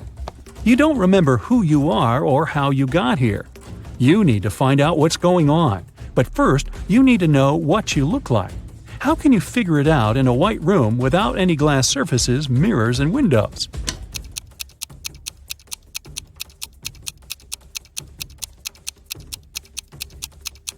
Take a look at the water in the bucket. It'll show you your reflection. You look at the water surface. Everything is clear now. The door opens. You leave the room and walk along a long corridor together with the orderly from before. You pass by a room where other people in gray shirts are sitting. You enter the dining hall.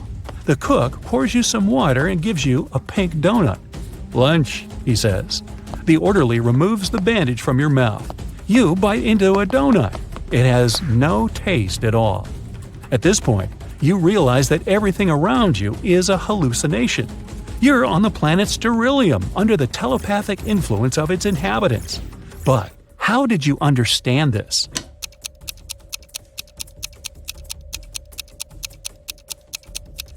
When you looked at your reflection in the bucket, you saw your real face, the dog's one. Everything is too clean and sterile around, and the donut has no taste. Crystals don't know what taste is, so they can't create it. They want to study your body to build an immune system for themselves and destroy the galaxy. Well, you figured out their secret plan, but how will you get out of here? The only way is to use some bacteria. But where can you get microbes on an absolutely sterile planet? At the moment, you look at the orderly and spit at him. Chaos erupts all over the place. The cook screams and runs away. Your shirt disappears. You become the leader of the universe security again, and your head turns into that of a dog. Your saliva contains microbes. When you spat at the crystal, you infected the entire planet. You leave Sterilium during the microbial apocalypse. You meet with your team and are now flying through outer space. Suddenly, you catch a signal from a huge planet called Gectum. It seems the time machine is there. At the moment, the planet is falling into a black hole. You land on Gectum. The sky is slowly becoming black. You notice the shimmering washing machine. This is it. You attach several cables to the machine and lift it onto your ship.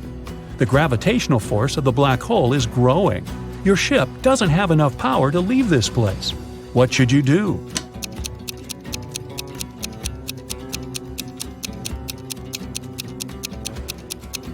Use the washing machine. This is also a teleport that can transport you to any point in the universe. You quickly read the attached instructions and open the settings. It worked! Your ship gets teleported to… You land on Gictum. The sky is slowly becoming black. You notice the shimmering washing machine. This is it. You attach several cables to the machine and lift it onto your ship. The gravitational force of the black hole is growing. Your ship doesn't have enough power to leave this place. What should you do?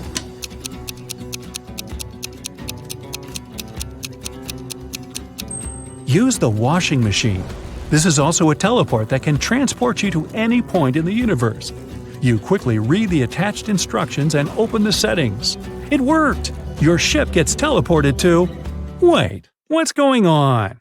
You experience the same episode again and again. Apparently, you've activated not the teleport but the time machine. Now you're stuck in a time loop and endlessly experience the fall into the black hole that devours time and space. How are you going to escape from the loop?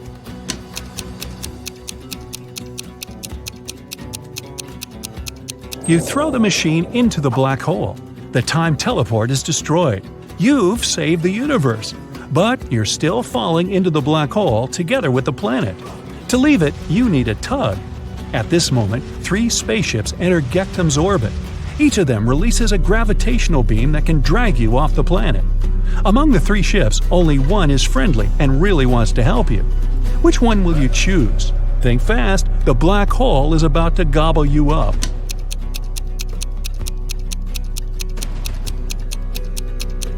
The ship that looks like a snail will help you. After all, you've saved the snail's planet from the giant crab.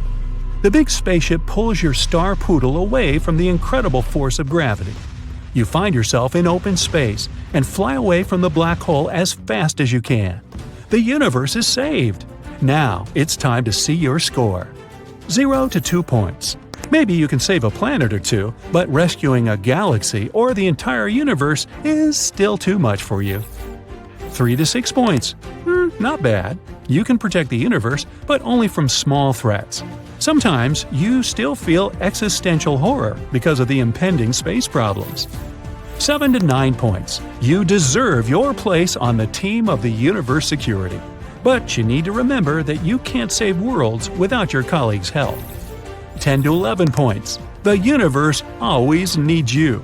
Only you can control time and space and crack the trickiest space mysteries. Gemma is a mermaid. No, really. She lives in the Atlantic Ocean with her family and friends. Can you tell who the youngest sister in the family is just by looking at them?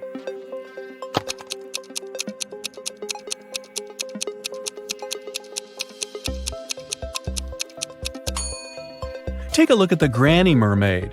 She has plenty of starfish on her tail. It's a hint. Each star symbolizes 1 year of life. That means that the second mermaid is the youngest. Her tail is decorated with 15 starfish, which means she's 15. And 2 other sisters are 18 and 22 years old, respectively. Now one day, Gemma went to a mermaid party. But one of the guests was not a real mermaid. Can you tell who it was?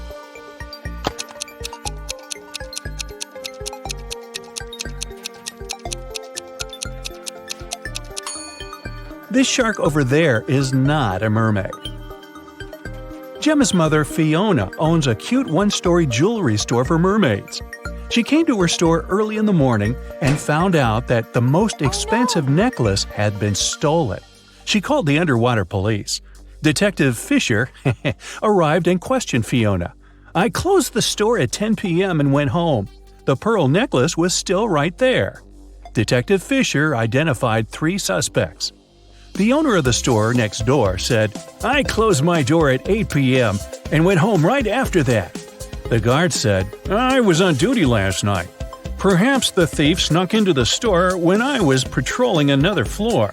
And the cleaning lady said that she'd finished cleaning at 4 p.m. Then she rushed home because her husband was having a birthday party. So, who's lying?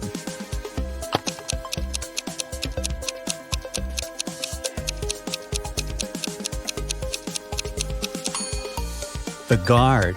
Fiona's shop is a one-story building.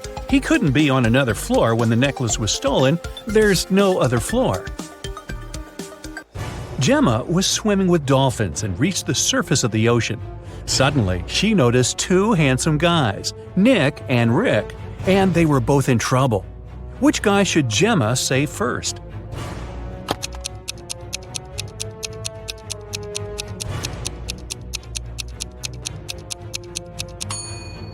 Rick.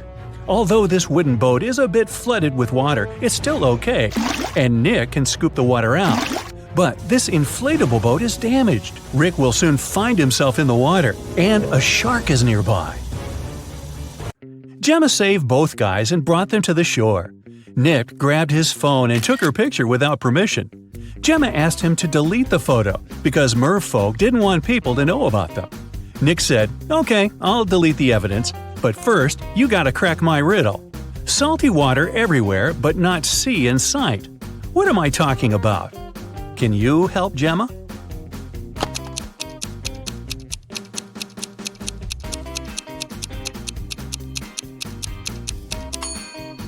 The correct answer is tears. Rick asked Gemma on a date, and she said yes. She went to a local witch doctor to buy a potion to get human legs for 24 hours. The door to the witch's house was locked, and the note said, "If you want to meet me, find the key first." Can you help Gemma find the key?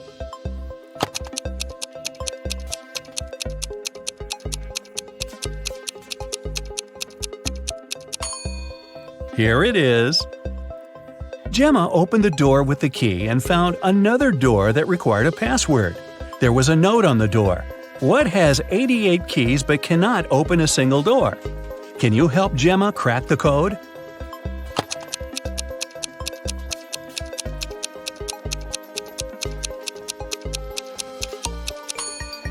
It's a piano. Gemma didn't have any money. The witch offered her this deal. If you guess my riddle, I'll give you the potion for free. But if you don't crack it, you will be my servant forever. So listen, 2 in a hole and 4 in a pack. 6 in a trio, you see. 8's a quartet, but what you must get is the name that fits just one of me. What am I? Gemma cracked this riddle right away and got her potion. What about you?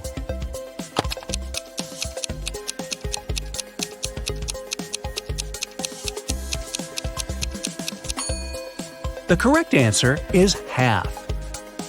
Gemma got the potion, drank it, and turned into a human. There were 3 routes she could take to get to the meeting point.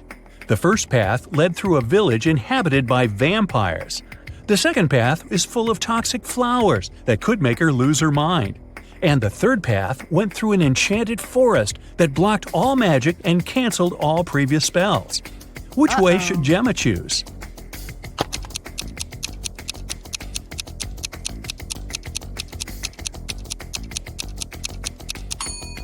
The first option is the safest. It's a sunny day and vampires are probably sleeping. Rick and Gemma met at a restaurant called 3 Mermaids. But there are only 2 statues of mermaids on the porch. The owner of the cafe, Victor, is well aware of this and could easily fix this. But he doesn't. Why?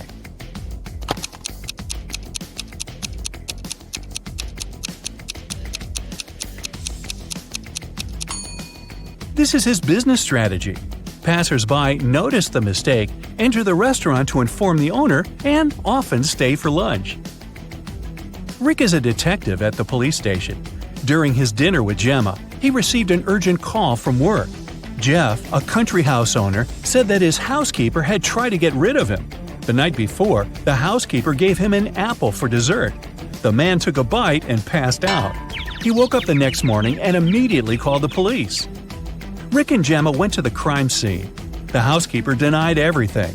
Gemma didn't know who to believe, but when Rick examined the crime scene, he understood who was lying right away. Who's the liar, the housekeeper or the owner?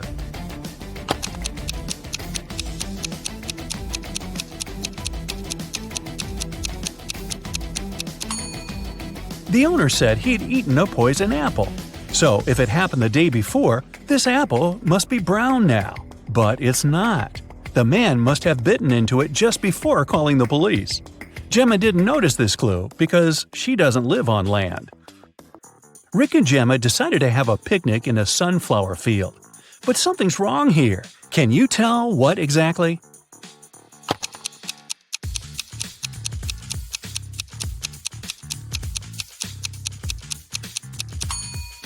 The wind is blowing the clouds to the right, but the sunflowers are swinging to the left.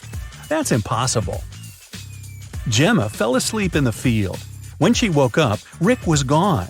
She looked around and saw an evil elf. He said, "I've put your boyfriend in jail, mermaid. If you want to see him again, solve my puzzle. I can be red, blue, purple, and green. No one can reach me, not even the queen. What am I?" Can you help Gemma save Rick?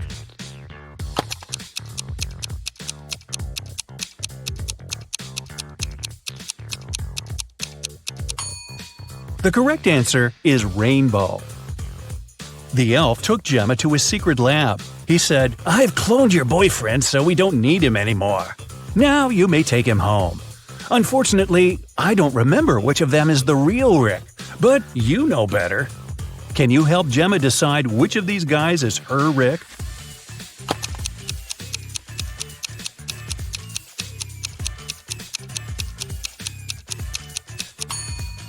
This guy has 3 fingers. This Rick's teeth are too sharp for a human. This Rick lacks eyebrows, and this one has pointed ears. So this one is the only real human. The elf returned Rick to Gemma. The guys rushed away from his lab.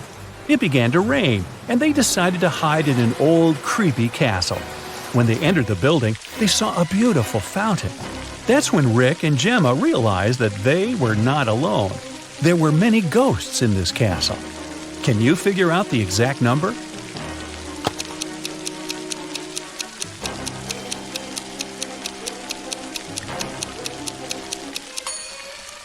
There are 7 ghosts in this picture. One of the ghosts is hiding inside the fountain. And the guy over there is not a ghost. He has feet and he's sweating. He's the owner of the castle. The owner showed Rick and Gemma his art collection. It contained an ancient and expensive item he was very proud of. "This is a picture created by a 16th century artist. I got it from my father, and he got it from his father too, and so on." But Rick didn't believe that the painting was original and called the castle owner a liar. Why?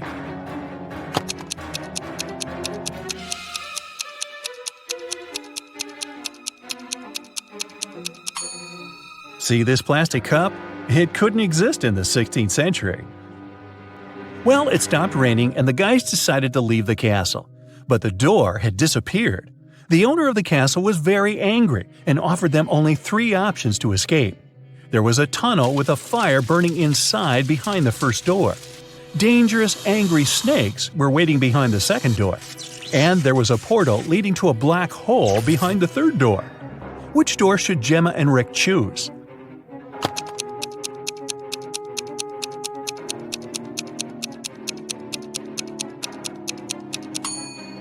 The first door.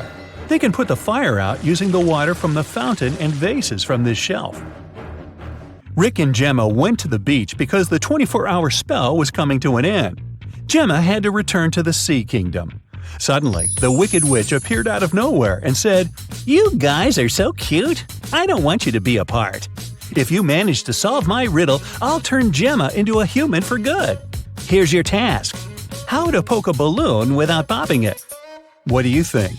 Rick cracked this riddle right away. What about you?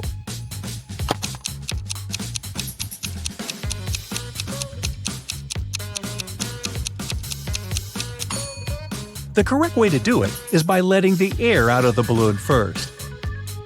Gemma became a human.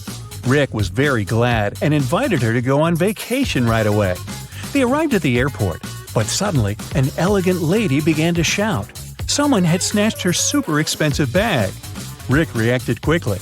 He detained 3 suspicious passengers who had been hanging around for the last hour. Rick and the airport security watched the footage from the cameras. Unfortunately, they could only find the footage of the events from 5 minutes before the theft.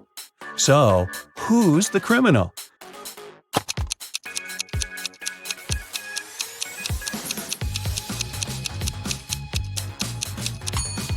It's the guy over there.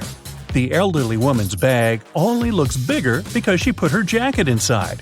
And the stolen bag wouldn't fit in this girl's purse. Gemma was living happily with Rick. But one day, she received this postcard from her mermaid sister. Gemma was horrified. She dropped everything and went back to the Sea Kingdom to save her sister. But when she got there, she saw that her sister was safe. How did she survive?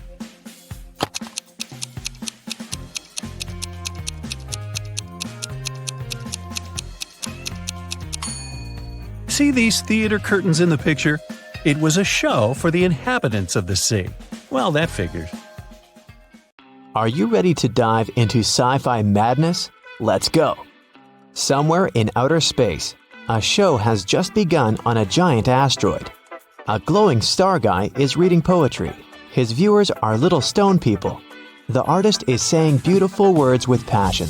He puts his heart and soul into the performance. He's finishing. A shining tear is rolling down his cheek. He bows to the audience, but no one is clapping. In fact, they don't react at all. Why?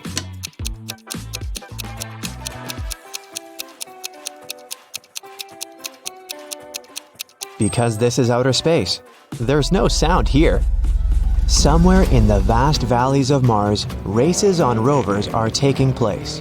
5 cars are driving at high speed toward the finish line. 3 racers soon leave the others behind, but only one of them will be the winner. Take a look at the dashboard of each of the drivers. Try to figure out who will be the first to come to the finish line.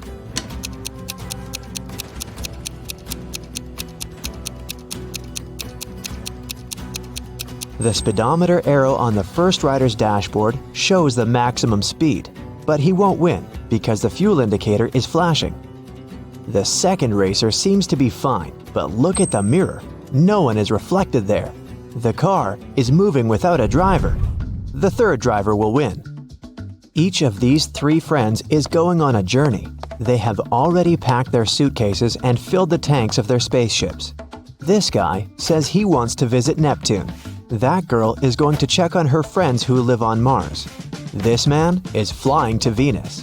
Which of them is lying?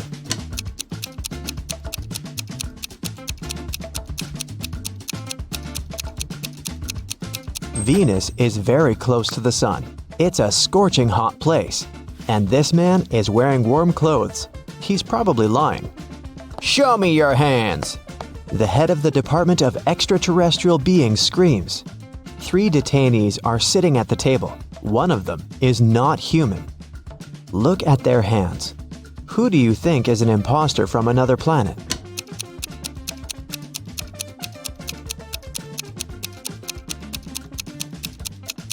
Yeah, this guy has 6 fingers, but there are people on Earth who have such hands. Look at this girl. She has shining green eyes. Apparently, she's not from our planet. 3 wanderers are walking on the dark side of the moon. They're tired and lost. Fortunately, a rescue spaceship spots them. The travelers beg to take them on board, but there is only one seat. The first wanderer carries a heavy box with meteorite rocks. He's tired and can no longer walk with this load. The second guy carries nothing, but he looks sick. The third wanderer says he's exhausted because he's extremely thirsty. He hasn't drank for 2 days. Who really needs help?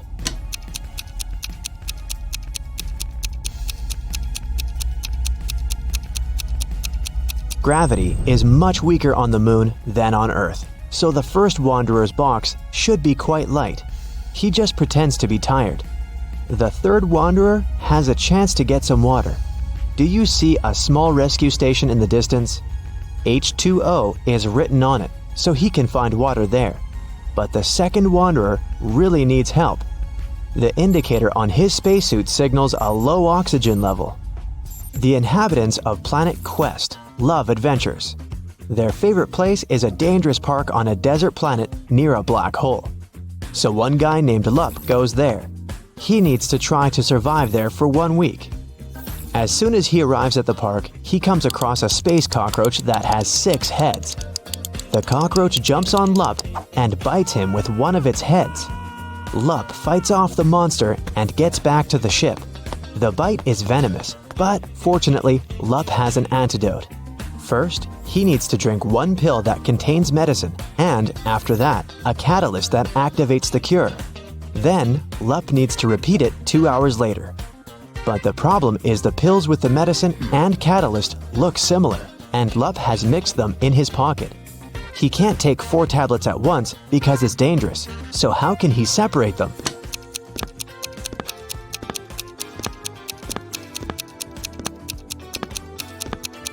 Lup needs to crush all the pills and divide the powder into 2 equal parts. One is for now, and the other he'll swallow 2 hours later. There will be the same amount of catalyst and antidote in each part. You're on planet Veveki, in the Purple Pencil Nebula. Right now you're wandering through a dark forest. The trees are covered with pieces of toilet paper instead of leaves. You know you have company in the woods, a werewolf. You come to a rocky cliff and see 3 bridges leading to the other side of the forest. There are people on every bridge. Which one is the werewolf?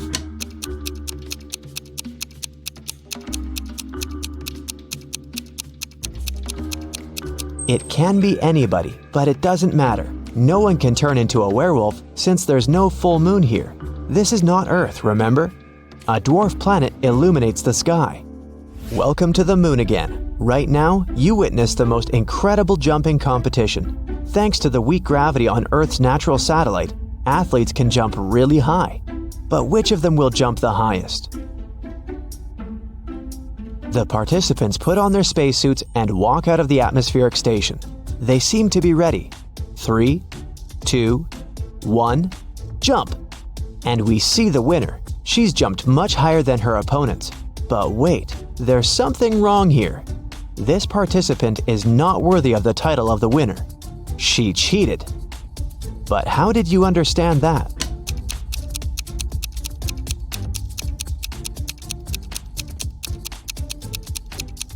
It's a hologram. All the participants left footprints on the ground after jumping and landing. But this girl has left no traces, which means she's not real. On the shore of Molten Gum, far away from the village of Talking Stones, there's a big house. This building is different from all others in this neighborhood since it exists in 2-dimensional space. The owner is a rich architect, Mr. Ali Lee Bulb, who has just woken up after a 90,000-second nap.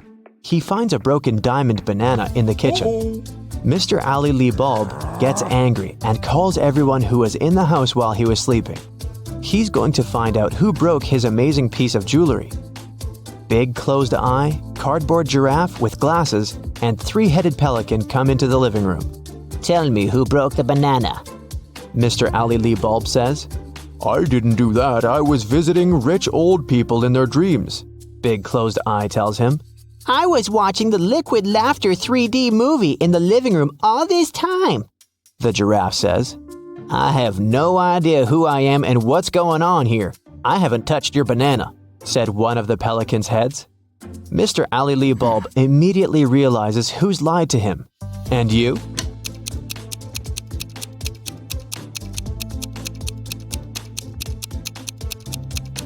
It's Cardboard Giraffe. He couldn't watch a 3D movie since the house only exists in 2 dimensions. It happened on a dark night on a purple planet. A fluffy snake crawled into the house where a purple guy was sleeping. It bit him, and the purple guy decided to go to a hospital. He told the doctor everything. She looked at the guy attentively and told him the snake hadn't been venomous. How did she know that?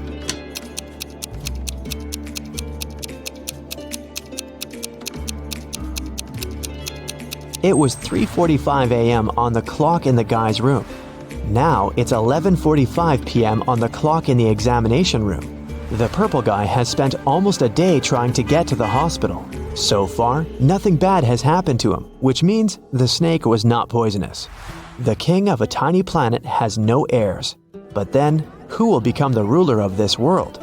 To choose the best candidate, the king gives every inhabitant 1 seed. Whoever grows the most beautiful flower will get the planet, the king tells them. Come back in 2 months. 2 months later, everyone came back with beautiful flowers. Among hundreds of candidates, there was one girl with an empty pot, and her brother with the most beautiful flower. The king said they would rule the planet. Why them?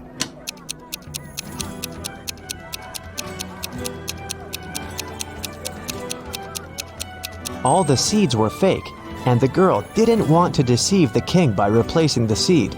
Meanwhile, her brother put a lot of effort into growing the most beautiful plant to achieve his goal. Rain falls upward in this world, cars move backward, broken glass repairs itself, pens erase words from paper, chickens hide back in the egg at the end of their life. So you get it, time runs backward here. But something is wrong in this world. What is it? Try to look beyond the picture you've just seen before answering.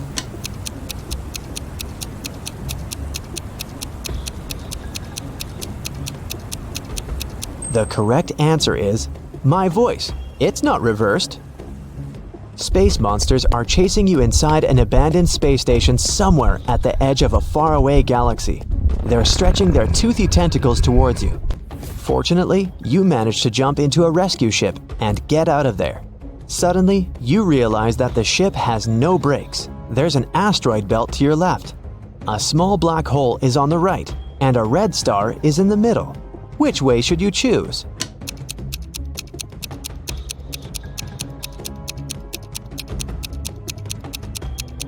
None of these. Don't forget that you can also fly up or down. You're in outer space. It's raining diamonds every day on this planet. The rays of the closest star that warms this world contain gold particles. Banknotes grow on trees. Seas glow green because the water is filled with emeralds. Despite all this wealth, people don't want to live here. Why?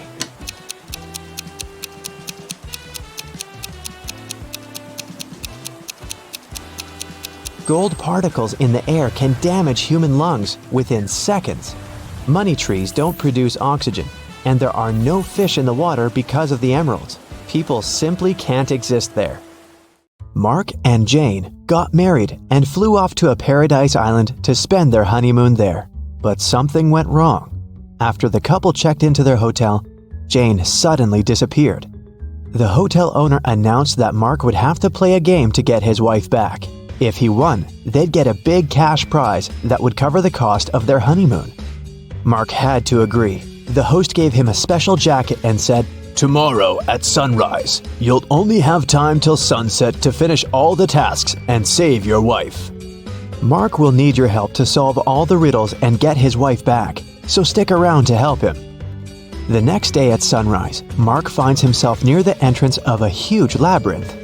Its walls are way taller than the guy, and there's no way to know where to go. Mark is worried that once he walks in, he won't be able to find his way out. How can he escape the labyrinth without getting lost and wasting too much time?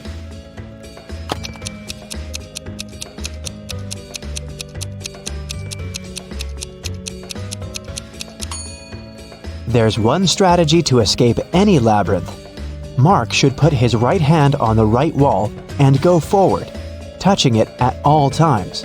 He'll be walking into dead ends along the way, but if he follows the right wall, he'll get out of them and will eventually find his way out of the labyrinth. So, Mark walks in. Several minutes later, Mark takes another turn and sees a guard standing in his way. "Sorry, but you have to solve my riddle if you want to come through." What is that thing you have to break before you can use it? Do you have something in mind?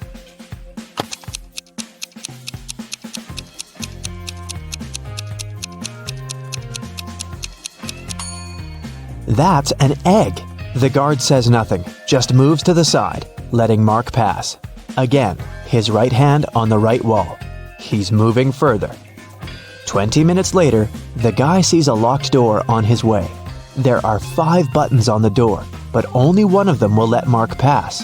If he chooses the wrong one, the door will get blocked until sunset, and he won't be able to save his wife. So, choose carefully. Which button will let him in?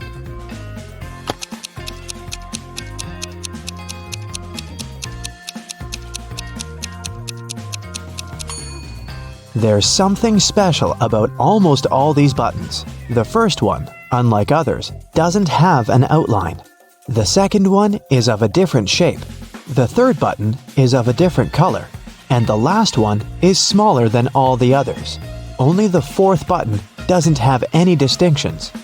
That's what makes it one of a kind. I bet Mark should press that one. And it's the right button.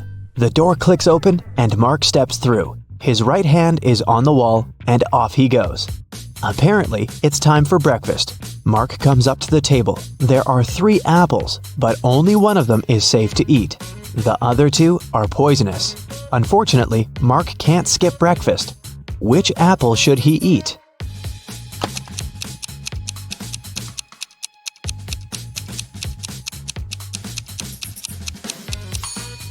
Look, this apple has a caterpillar in it. It means there's no poison in the fruit, and it's safe to eat. 20 minutes later, there are 2 more doors on Mark's way. He has to pick one of them. The first door is the way out, and the second one will take him back to the labyrinth. Which door should he choose?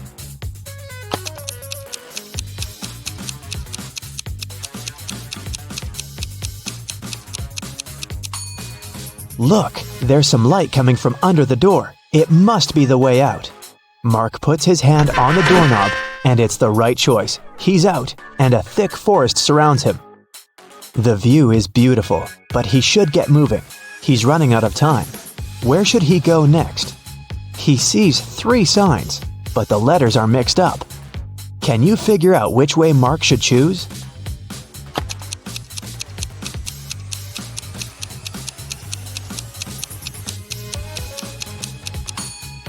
These signs are hints. If you put the letters on them in the correct order, the first sign will turn into right way, the second one into wrong way, and the last one will be wronger way, which is grammatically incorrect.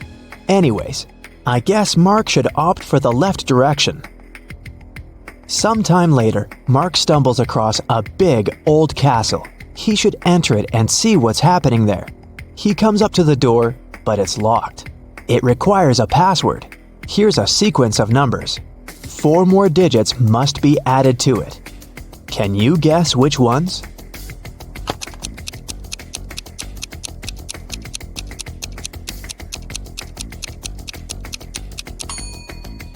One plus 3 is 4. 3 plus 4 is 7. 4 plus 7 is 11. Then 7 plus 11 is 18. So the next digits are 2 and 9. 29.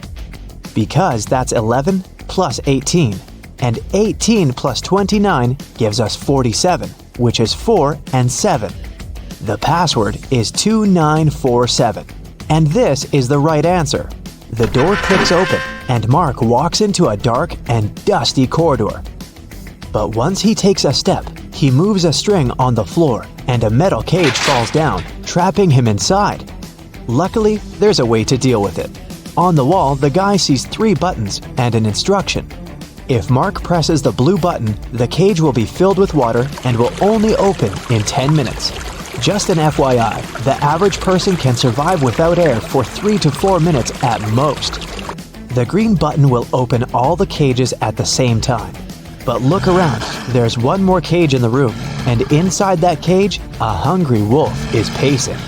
The orange button will make the floor of the cage disappear, and Mark will fall into a hole filled with hungry alligators. What is the guy's best choice?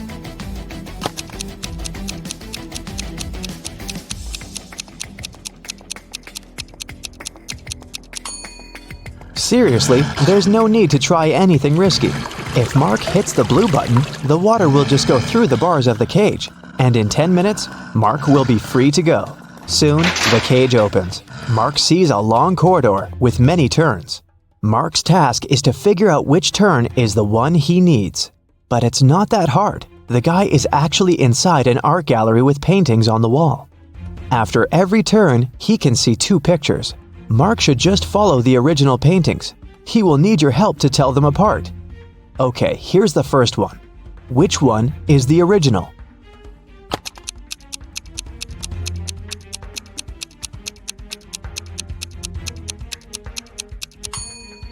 Both paintings seem to be The Starry Night by Van Gogh.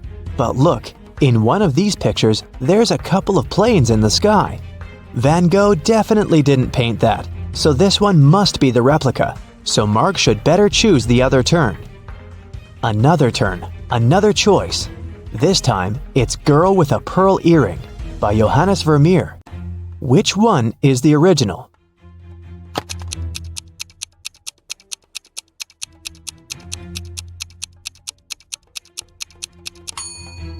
I don't think the girl in the real masterpiece had a nose piercing, so the painting on the right is fake, and Mark should turn left. But surely you know this one, Mona Lisa by Leonardo da Vinci. But one of the paintings is really messed up. Can you spot the difference?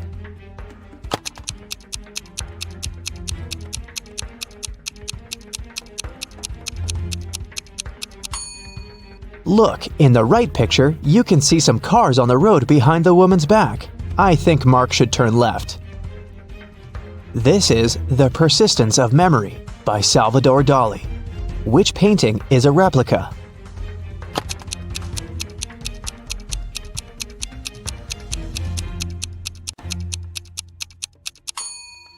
It's the one on the left. I don't think a melted modern smartphone belongs there. Turn right. And one more choice to make. It's American Gothic by Grant Wood. Look closely and help Mark choose.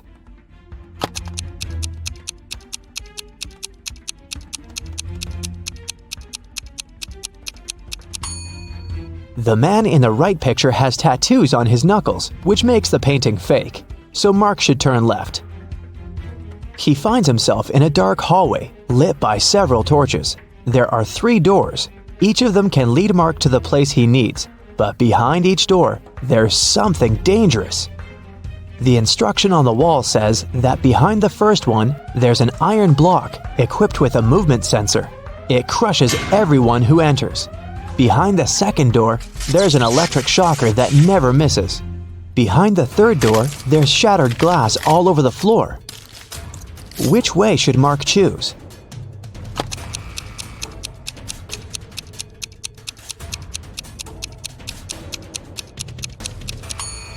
He should pick the third door. He's wearing a pair of shoes, right? So the glass isn't gonna be a big problem. Finally, Mark sees his wife. She's trapped in an aquarium, and soon she's going to run out of oxygen. But the main problem? There are 2 aquariums and 2 women. Both unconscious and absolutely the same. Mark has to figure out who the real Jane is, and he only has one attempt. Which woman is his wife?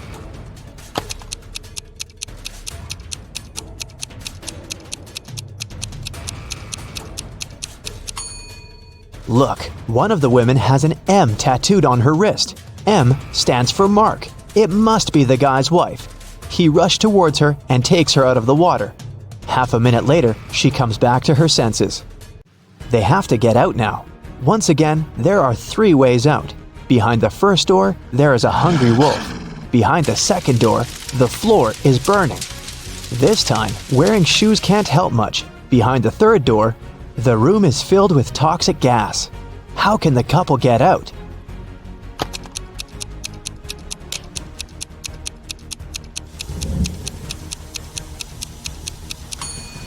The floor is burning, so they have an aquarium full of water. The fire isn't that huge, so this amount of water should be enough to stop it. It's the right choice. Mark and Jane walk out the second door and run towards the exit they see in front of them. On the way out, there's a guard. Congratulations, you've completed the quest, but I will only let you out if you solve my last riddle. There's something that Saturn, Uranus, Venus, and Mars have that Earth doesn't. What is that?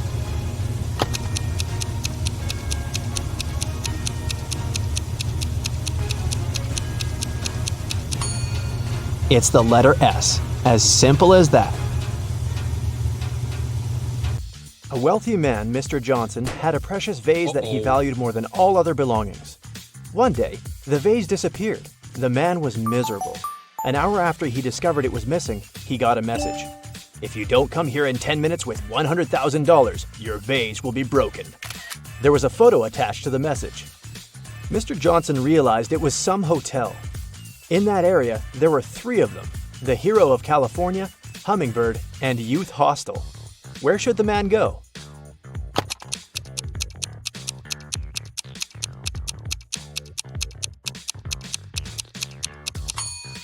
Mr. Johnson should hurry to Hummingbird. It's the only hotel that has the 7th floor.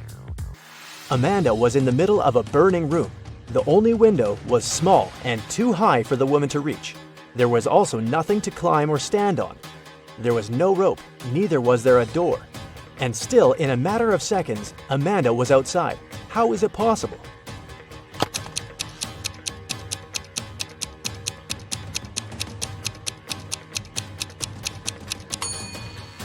There was no door in the room. The woman just ran out through the doorway. A woman is sitting in her cabin in Ohio, but 4 hours later, she gets out of her cabin in Arizona. How did she do it?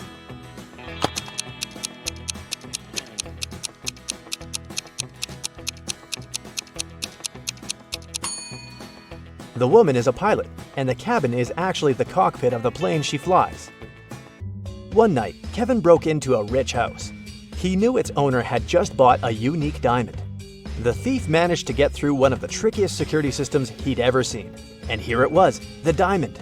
After grabbing the gem, Kevin got out of the house, but when he was already outside the gate, 2 security guards caught him. The guy tried to persuade the men he was only a passerby, but they didn't believe him. They searched Kevin, but found nothing. The guards were puzzled and decided the thief had swallowed the diamond. But X-ray also didn't show anything strange. The security guards had to let Kevin go. The guy got home, and in a few minutes, he had the diamond in his hands. How did he smuggle it?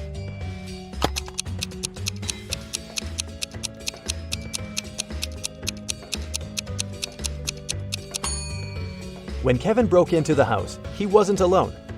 His parrot was with him. After getting the precious stone, the guy attached it to the parrot's foot, and the bird brought the diamond back home. Paul was a young but very talented chemist. He was going to attend a very important conference where he had to present his latest work. But right before the event, Paul's envious colleague locked the guy in his lab. There was no way he could get out of there on his own. In the middle of the room, there was a test tube with some bright purple liquid inside. There was also a note.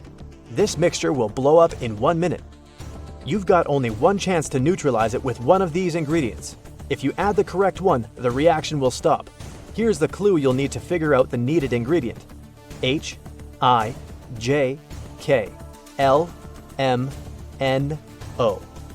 And don't hope your chemical knowledge will help here. Luckily, Paul was very smart and managed to find the right ingredient before the time ran out. Which one was it?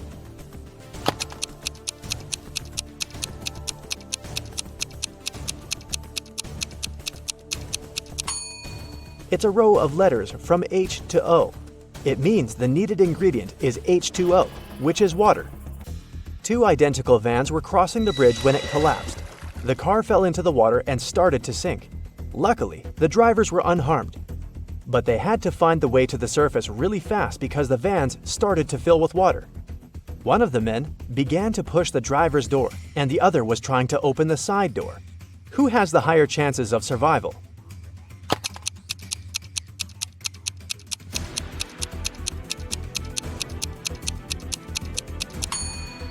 The first driver won't be able to open the door because of the water pressure. But the side door in the second car is a sliding one. With some effort, the second driver will be able to open it and escape. One person can dig a hole within 1 day. Then, how long will it take 2 people to dig half a hole?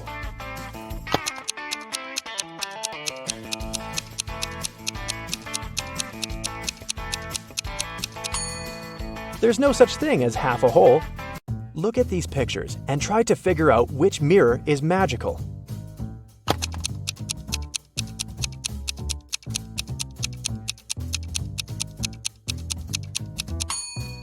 It's the one on the right. It shows the man wearing a mustache, but in real life, his face is clean shaven. Betty was having lunch in her favorite cafe when several police officers came in. They were looking for a criminal who had escaped from the police station the day before. Betty started to look around, examining the visitors. She spotted the criminal even faster than the officers did. Who was it?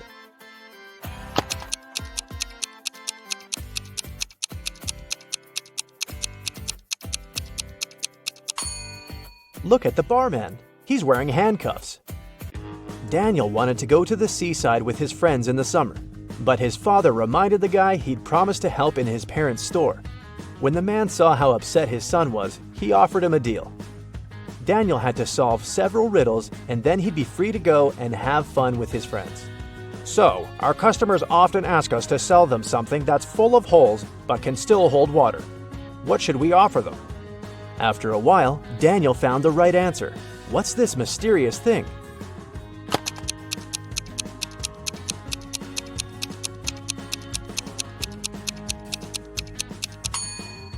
It's a sponge.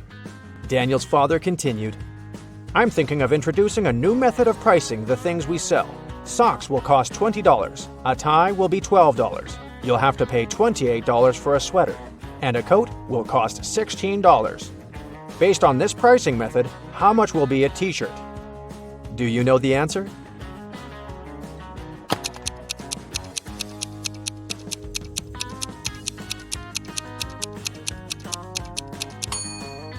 Daniel was confused at first, but then he realized the correct answer was $24. His father was going to charge $4 for each letter needed to spell the item of clothing. You're doing really well, Daniel's father told the guy. That's why I'll give you just one more riddle. If you crack it, you can have some rest in the summer. 81 times 9 equals 801. This equation isn't correct. What can you do to make it true? This riddle took Daniel quite a while. And how fast can you solve it?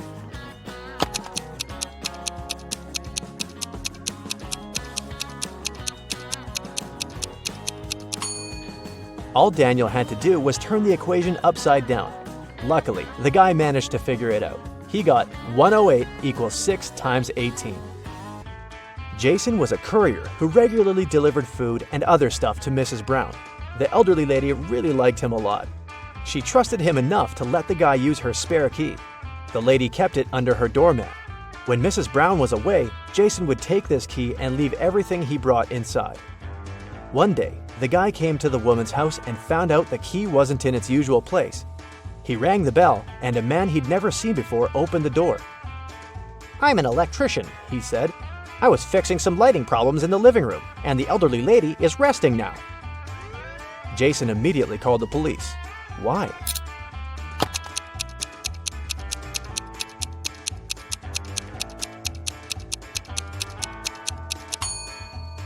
The criminal entered the house with the help of the spare key. Paul came back from his lunch break and saw that someone had spilled coffee all over his documents. He cried out, and this attracted his boss's attention. The man decided to figure out who had spoiled Paul's work. He asked his subordinates what they had been doing during their lunch break. Nancy and Liza said they had been together. They went to a cafe to get some coffee. Brian explained that he'd felt unwell. That's why he decided to take a walk in the park. And Sandra said that she'd been talking to her boyfriend on the phone. The boss immediately realized who was lying. Can you figure it out?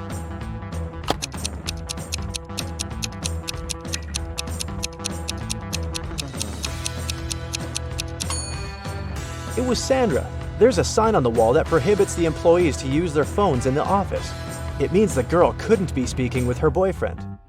A wealthy businessman disappeared right from his home one afternoon. His wife called the police. The detective arrived and questioned everyone who was in the house at that time. The cook said that she'd been preparing dinner and hadn't left the kitchen. The maid claimed she had been cleaning the dining room after the businessman and his wife had had lunch.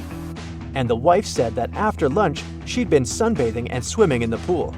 The detective immediately realized who was behind the man's disappearance. Do you know the answer?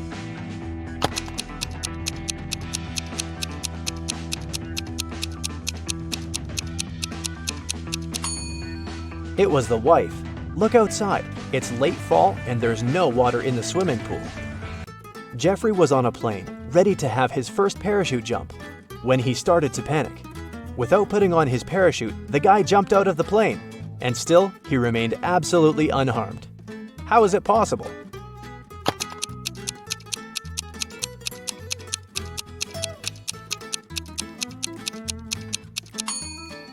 The plane was still on the ground. There's a large apple tree growing on a cliff.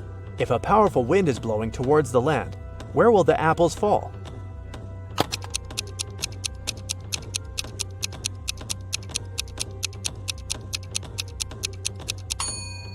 In any case, they will fall down. Okay, listen to me very carefully, my friend. Here's the deal. First, to steal the diamond, you need to get to a remote island. It doesn't exist on any map, and it's forbidden for ordinary people to be there.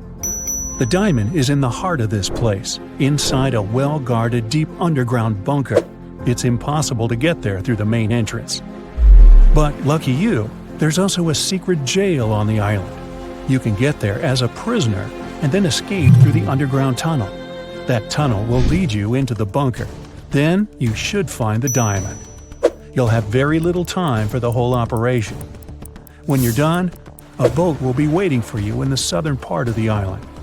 Do everything correctly and follow the plan, and then you'll encounter no problems. Got it? All right, let's go. You and other prisoners get into a helicopter and fly to the island. You're handcuffed. At one moment, the helicopter begins to shake. The pilot says you're falling. He puts on a parachute and jumps out of the helicopter. Take a look around and decide what to do next. Faster! You see the keys to your handcuffs hanging near the cabin. Then you get rid of the handcuffs. The prisoners ask you to release them too. But be careful, these people are dangerous. All three of them say they know how to fly a helicopter. Who will you believe?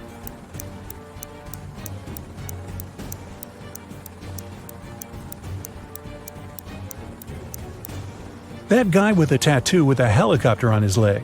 Maybe he's a good pilot. You remove his handcuffs and he admits he has lied.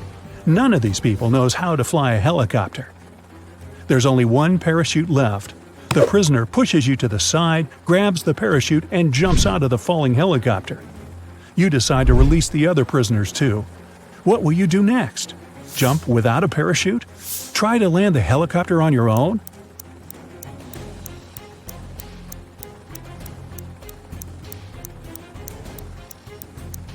The helicopter's pilot abandoned the vehicle because the landing was impossible. So you will not succeed either. You need to jump.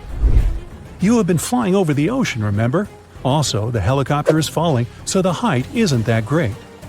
You jump into the water and swim toward the shore. Suddenly, you notice a shark's fin. It's quickly approaching you. What are you going to do? A. Try to swim to the shore as fast as possible. B. Don't swim anywhere and just float in the water. C. Dive and start waving your hands to scare the shark away.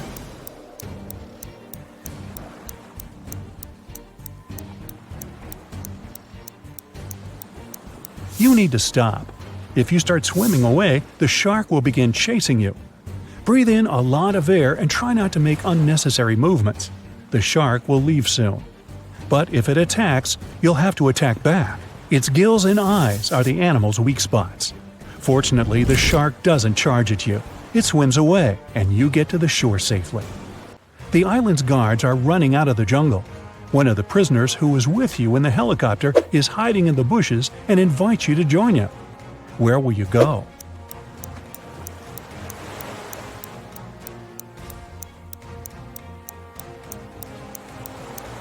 Let the guards catch you and take you to jail. Don't forget about your mission. They dress you in a yellow shirt and lead you away. You see many dangerous people. You're sitting at the table having lunch. There are 3 prisoners in front of you. One of them is going to escape. But who?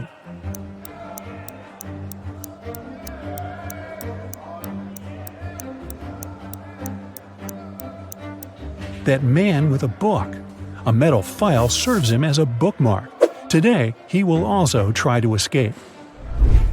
The underground tunnel leading from the prison to the bunker is located under the laundry room. You need to get out of your cell and get there. To do this, you have to get the metal file and pick the lock. Everyone goes out into the courtyard for a walk. You're following the man with the book. He sits down on the bench and hides the book under the seat. You need to distract him and get your hands on the book. You can use a basketball, dumbbells, or playing cards. What will you do?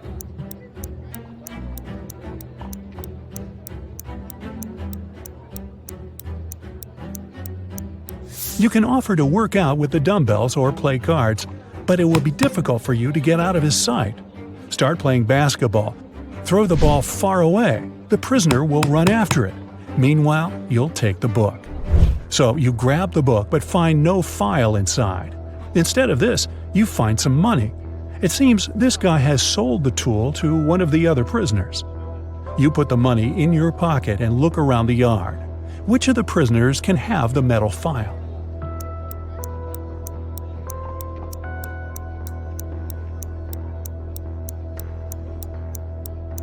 That guy is pressing his fingers to the sleeve of his shirt.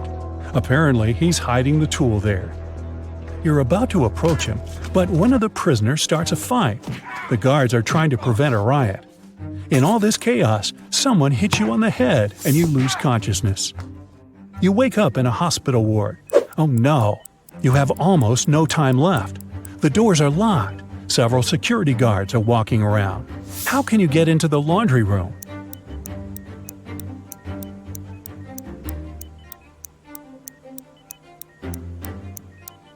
In the corner, there's a huge cart with dirty laundry. Hide in there, and they'll take you to where you need to go. You hide among the dirty sheets. The cleaner takes the cart and transports you to the laundry room. He throws the linen into the washing machine and notices you. The cleaner is going to scream and call the guards. What will you do?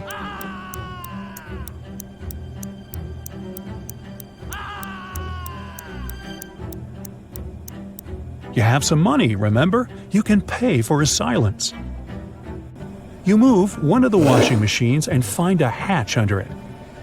You climb inside and walk through the tunnel. It's very cold, wet, and dark here. Finally, you reach a small room. There are no windows and doors, only brick walls. What will you do? You can't go back.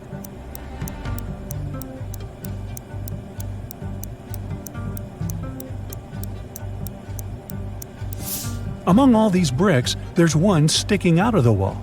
Try to push it. It worked. A secret door opens, and you step inside. You go down and find yourself in front of another iron door. You notice an oxygen tank with a mask lying nearby. You open the door and find yourself in an airlock room between two iron doors. One of the doors closes behind you. All the oxygen gets pumped out. You can't breathe, so you put on the mask. The second iron door opens, and you go inside. You see 3 tunnels. The first tunnel is filled with moving axes, blades, and other traps. High-voltage electric discharges flicker in the second tunnel. The third tunnel is burning with a bright flame. One of the threats is an illusion. Which tunnel will you choose?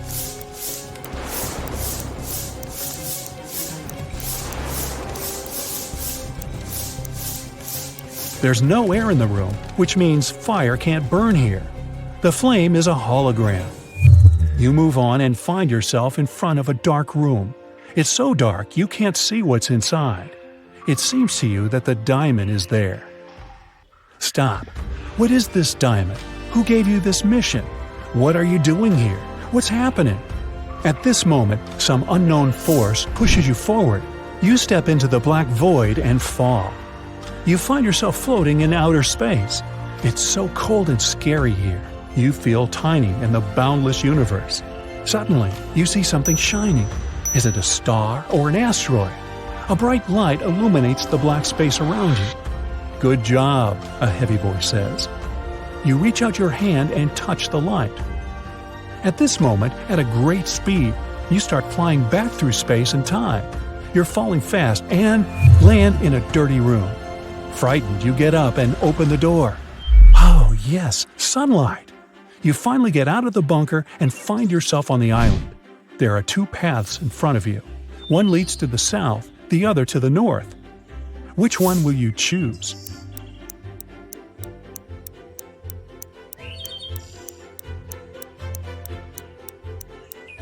The boat is supposed to be waiting for you in the south, remember? You go through the jungle and find an old car. You start the engine and grab an MP3 player with headphones from the glove compartment. You drive along the road listening to music when you realize the brakes don't work. There are 3 ways ahead. A brick wall is waiting for you at the end of the first road. The second one leads to a swamp, and the third leads to a high hill with a cliff. Where are you going to drive? There's almost no time.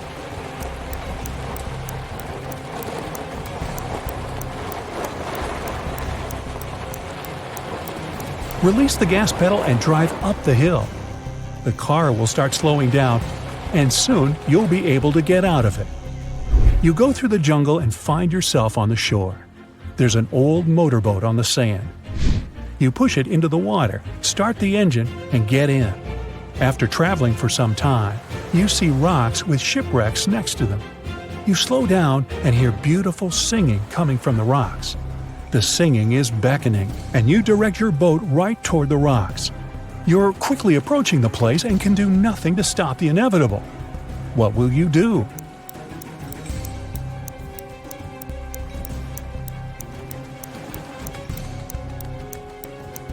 You have the MP3 player you found in the car. You put on the headphones, turn on cool epic music, and travel away. You're heading toward sunset, toward new adventures. And now, let's check your points. 0 to 3 points. You definitely shouldn't go on dangerous adventures. You may be able to pass the first test, but you aren't likely to get through all the trials. 4 to 7 points. It's better, but you still lack confidence. You might panic in an extreme situation, and panic is the main enemy of any adventurer. 8 to 11 points. You're not afraid of danger. You always move forward with confidence. But you need to work on your attention to detail and your logical thinking skills to be able to always get out of trouble. 12 to 14 points. You're a real adventurer.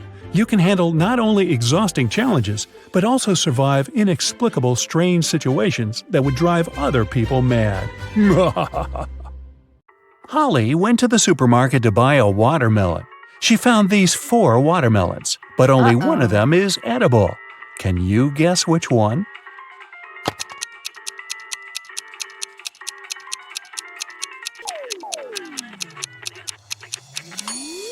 The first watermelon is a hologram. See those flashing pixels?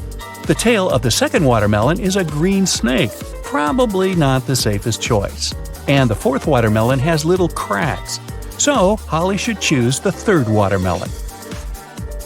One dark, cold night, Harry and Pam were chilling together in their country house. Harry was watching a movie while his wife Pam enjoyed her favorite mystery book. Suddenly, all electricity went out. Harry decided to go to bed, but Pam decided to finish the book. There was no artificial light around, but this fact didn't stop Pam. How is that possible?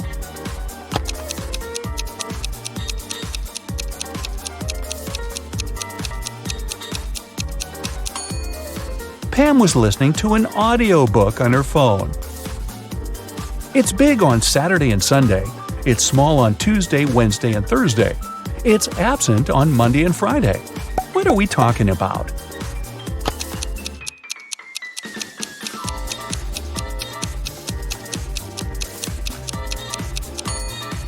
It's the letter S. Bella and Ken took a flight to Europe to celebrate their honeymoon. It took them 2.5 hours to reach the destination. After spending 2 weeks together, they flew back home. However, it took 150 minutes this time, even though the plane flew at the same speed. Can you guess why?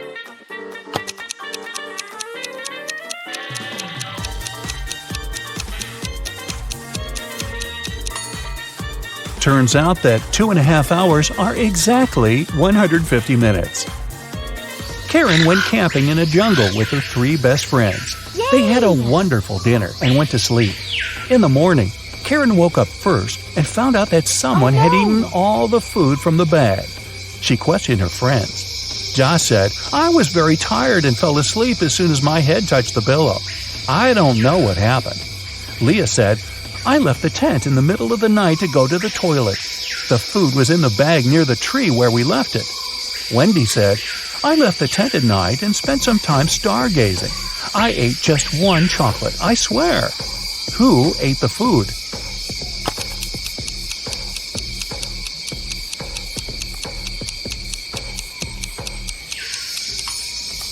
It was the monkey who was hiding in the tree. See those footprints around the bag?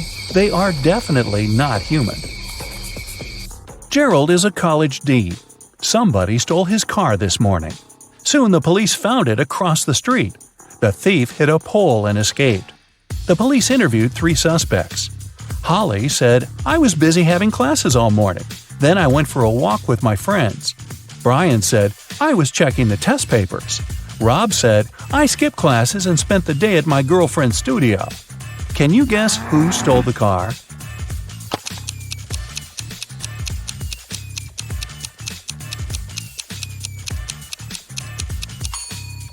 It was Holly. Take a closer look inside the car. She lost one of her earrings. The combined age of Jenny and Jasmine is 49 years old. Jenny is twice as old as Jasmine was when Jenny was as old as Jasmine is now. How old are the sisters?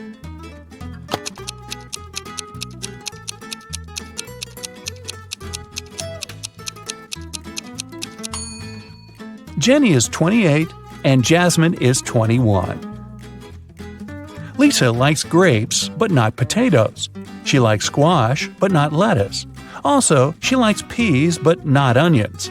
Following the same rule, will she like pumpkins or apples?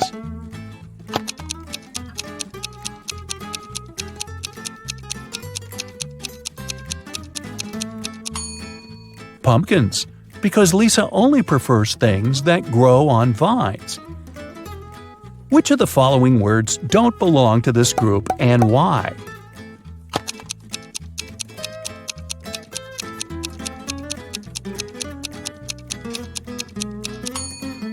Courts. All the other words are anagrams of each other. 2 people participated in a contest. They had to hold something. Finally, the jury announced the winner. It was a person with their hands and feet tied. How can this be possible?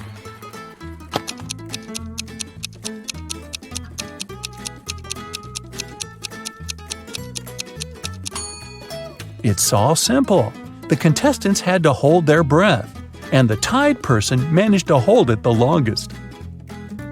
Becky is thinking about a 7-letter word that we read very often. Letters 5, 6, and 7 grow every year. Letters 3 and 4 are the same. Letters 3, 2, and 5 cover over 70% of the world. What word is Becky thinking of?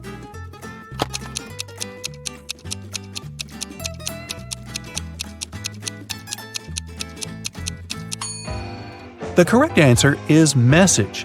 Our age grows every year, and the C covers over 70% of the planet.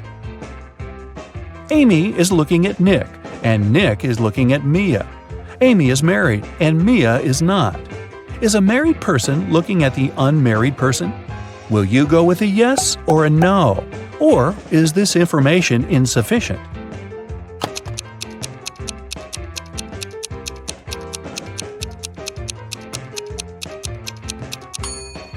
The correct answer is yes. 2 combinations are possible here. If Nick is married, Mia, who is unmarried, is looking at him, who is married. If Nick is unmarried, we still have Amy, who is married. In this case, she's looking at Nick, who is single, which meets the requirements too. 5 friends were eating apples. Amy finished before Bob, but after Kat. Dan finished before Eve, but after Bob. Can you figure out the exact order in which they finished the apples?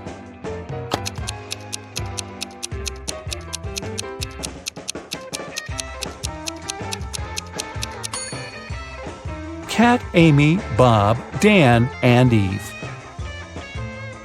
Eric's job is to guard a supermarket parking lot. One day, he was walking around the area as usual and noticed that someone had parked the car in the middle of the driveway. He questioned 4 women. "Ladies, who is the owner of this car?" All 4 women replied, "It's not my car." Eric took a closer look at the vehicle and figured out its owner right away. Can you guess which of these women is the owner of the car?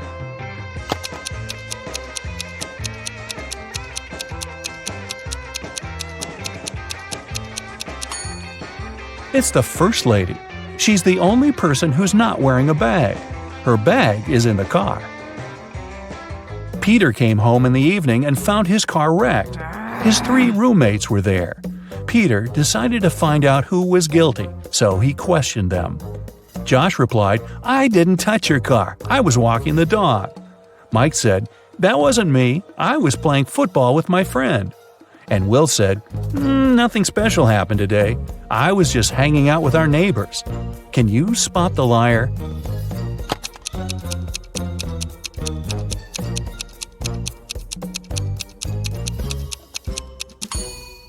It's Will.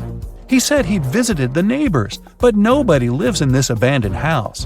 Plus, his cheek looks like he was in a crash. Sophie was sleeping. Suddenly, a robber broke into her apartment. He locked Sophie in the bathroom and asked her to stay quiet. Then, the robber began to collect cash and jewelry around the apartment. Suddenly, the phone started ringing. The robber told Sophie to pick up and talk without giving away the situation. Sophie picked up the phone. It was her husband. She said, "Oh, hi, darling. Is it an emergency, darling? Give me a call when you land. I'll cook your favorite meal that will help you relax after your business trip." Then she hung up. 10 minutes later, the police arrived at Sophie's house and caught the robber. Can you guess how the police learned about the robbery?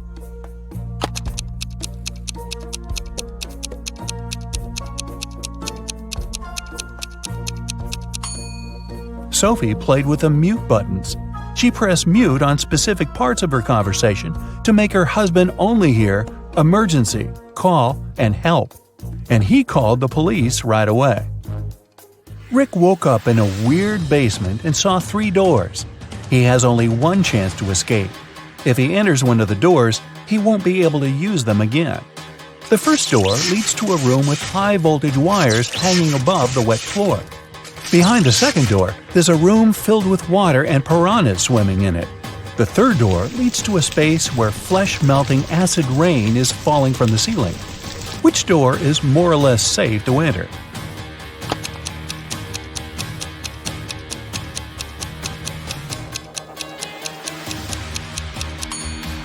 Rick should choose the first door.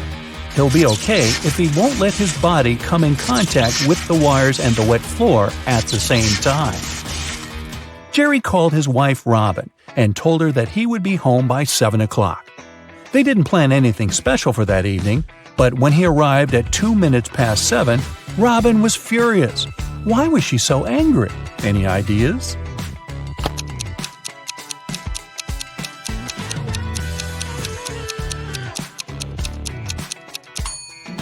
She thought her husband would come home after work by 7 p.m., but he appeared by 7:02 a.m. the next morning. When the day after tomorrow is yesterday, today will be as far from Wednesday as today was from Wednesday when the day before yesterday was tomorrow. What is the day after this day? Can you guess?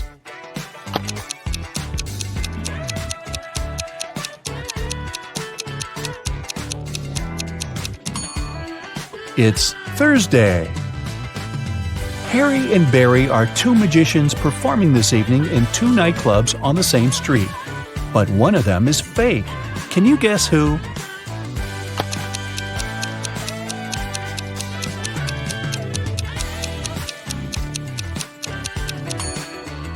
It's Barry. Take a closer look under the magician's tuxedo. On the right, you can see a restaurant employee badge with his name on it. He must be a waiter who came instead of the real magician.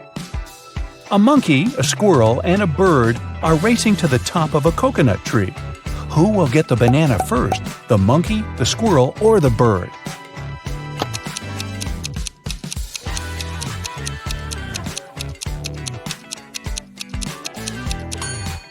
None of them, because bananas don't grow on coconut trees. Bonnie is cooking dinner. She has 3 stoves, a gas stove, a wood stove, and a coal stove, but only one match. What should she light first of all?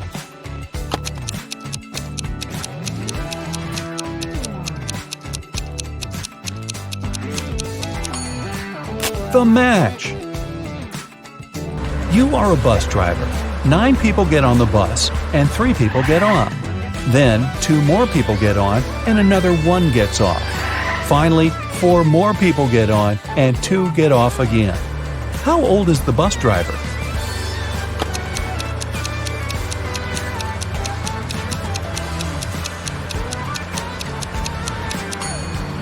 Whatever your age is, remember the question?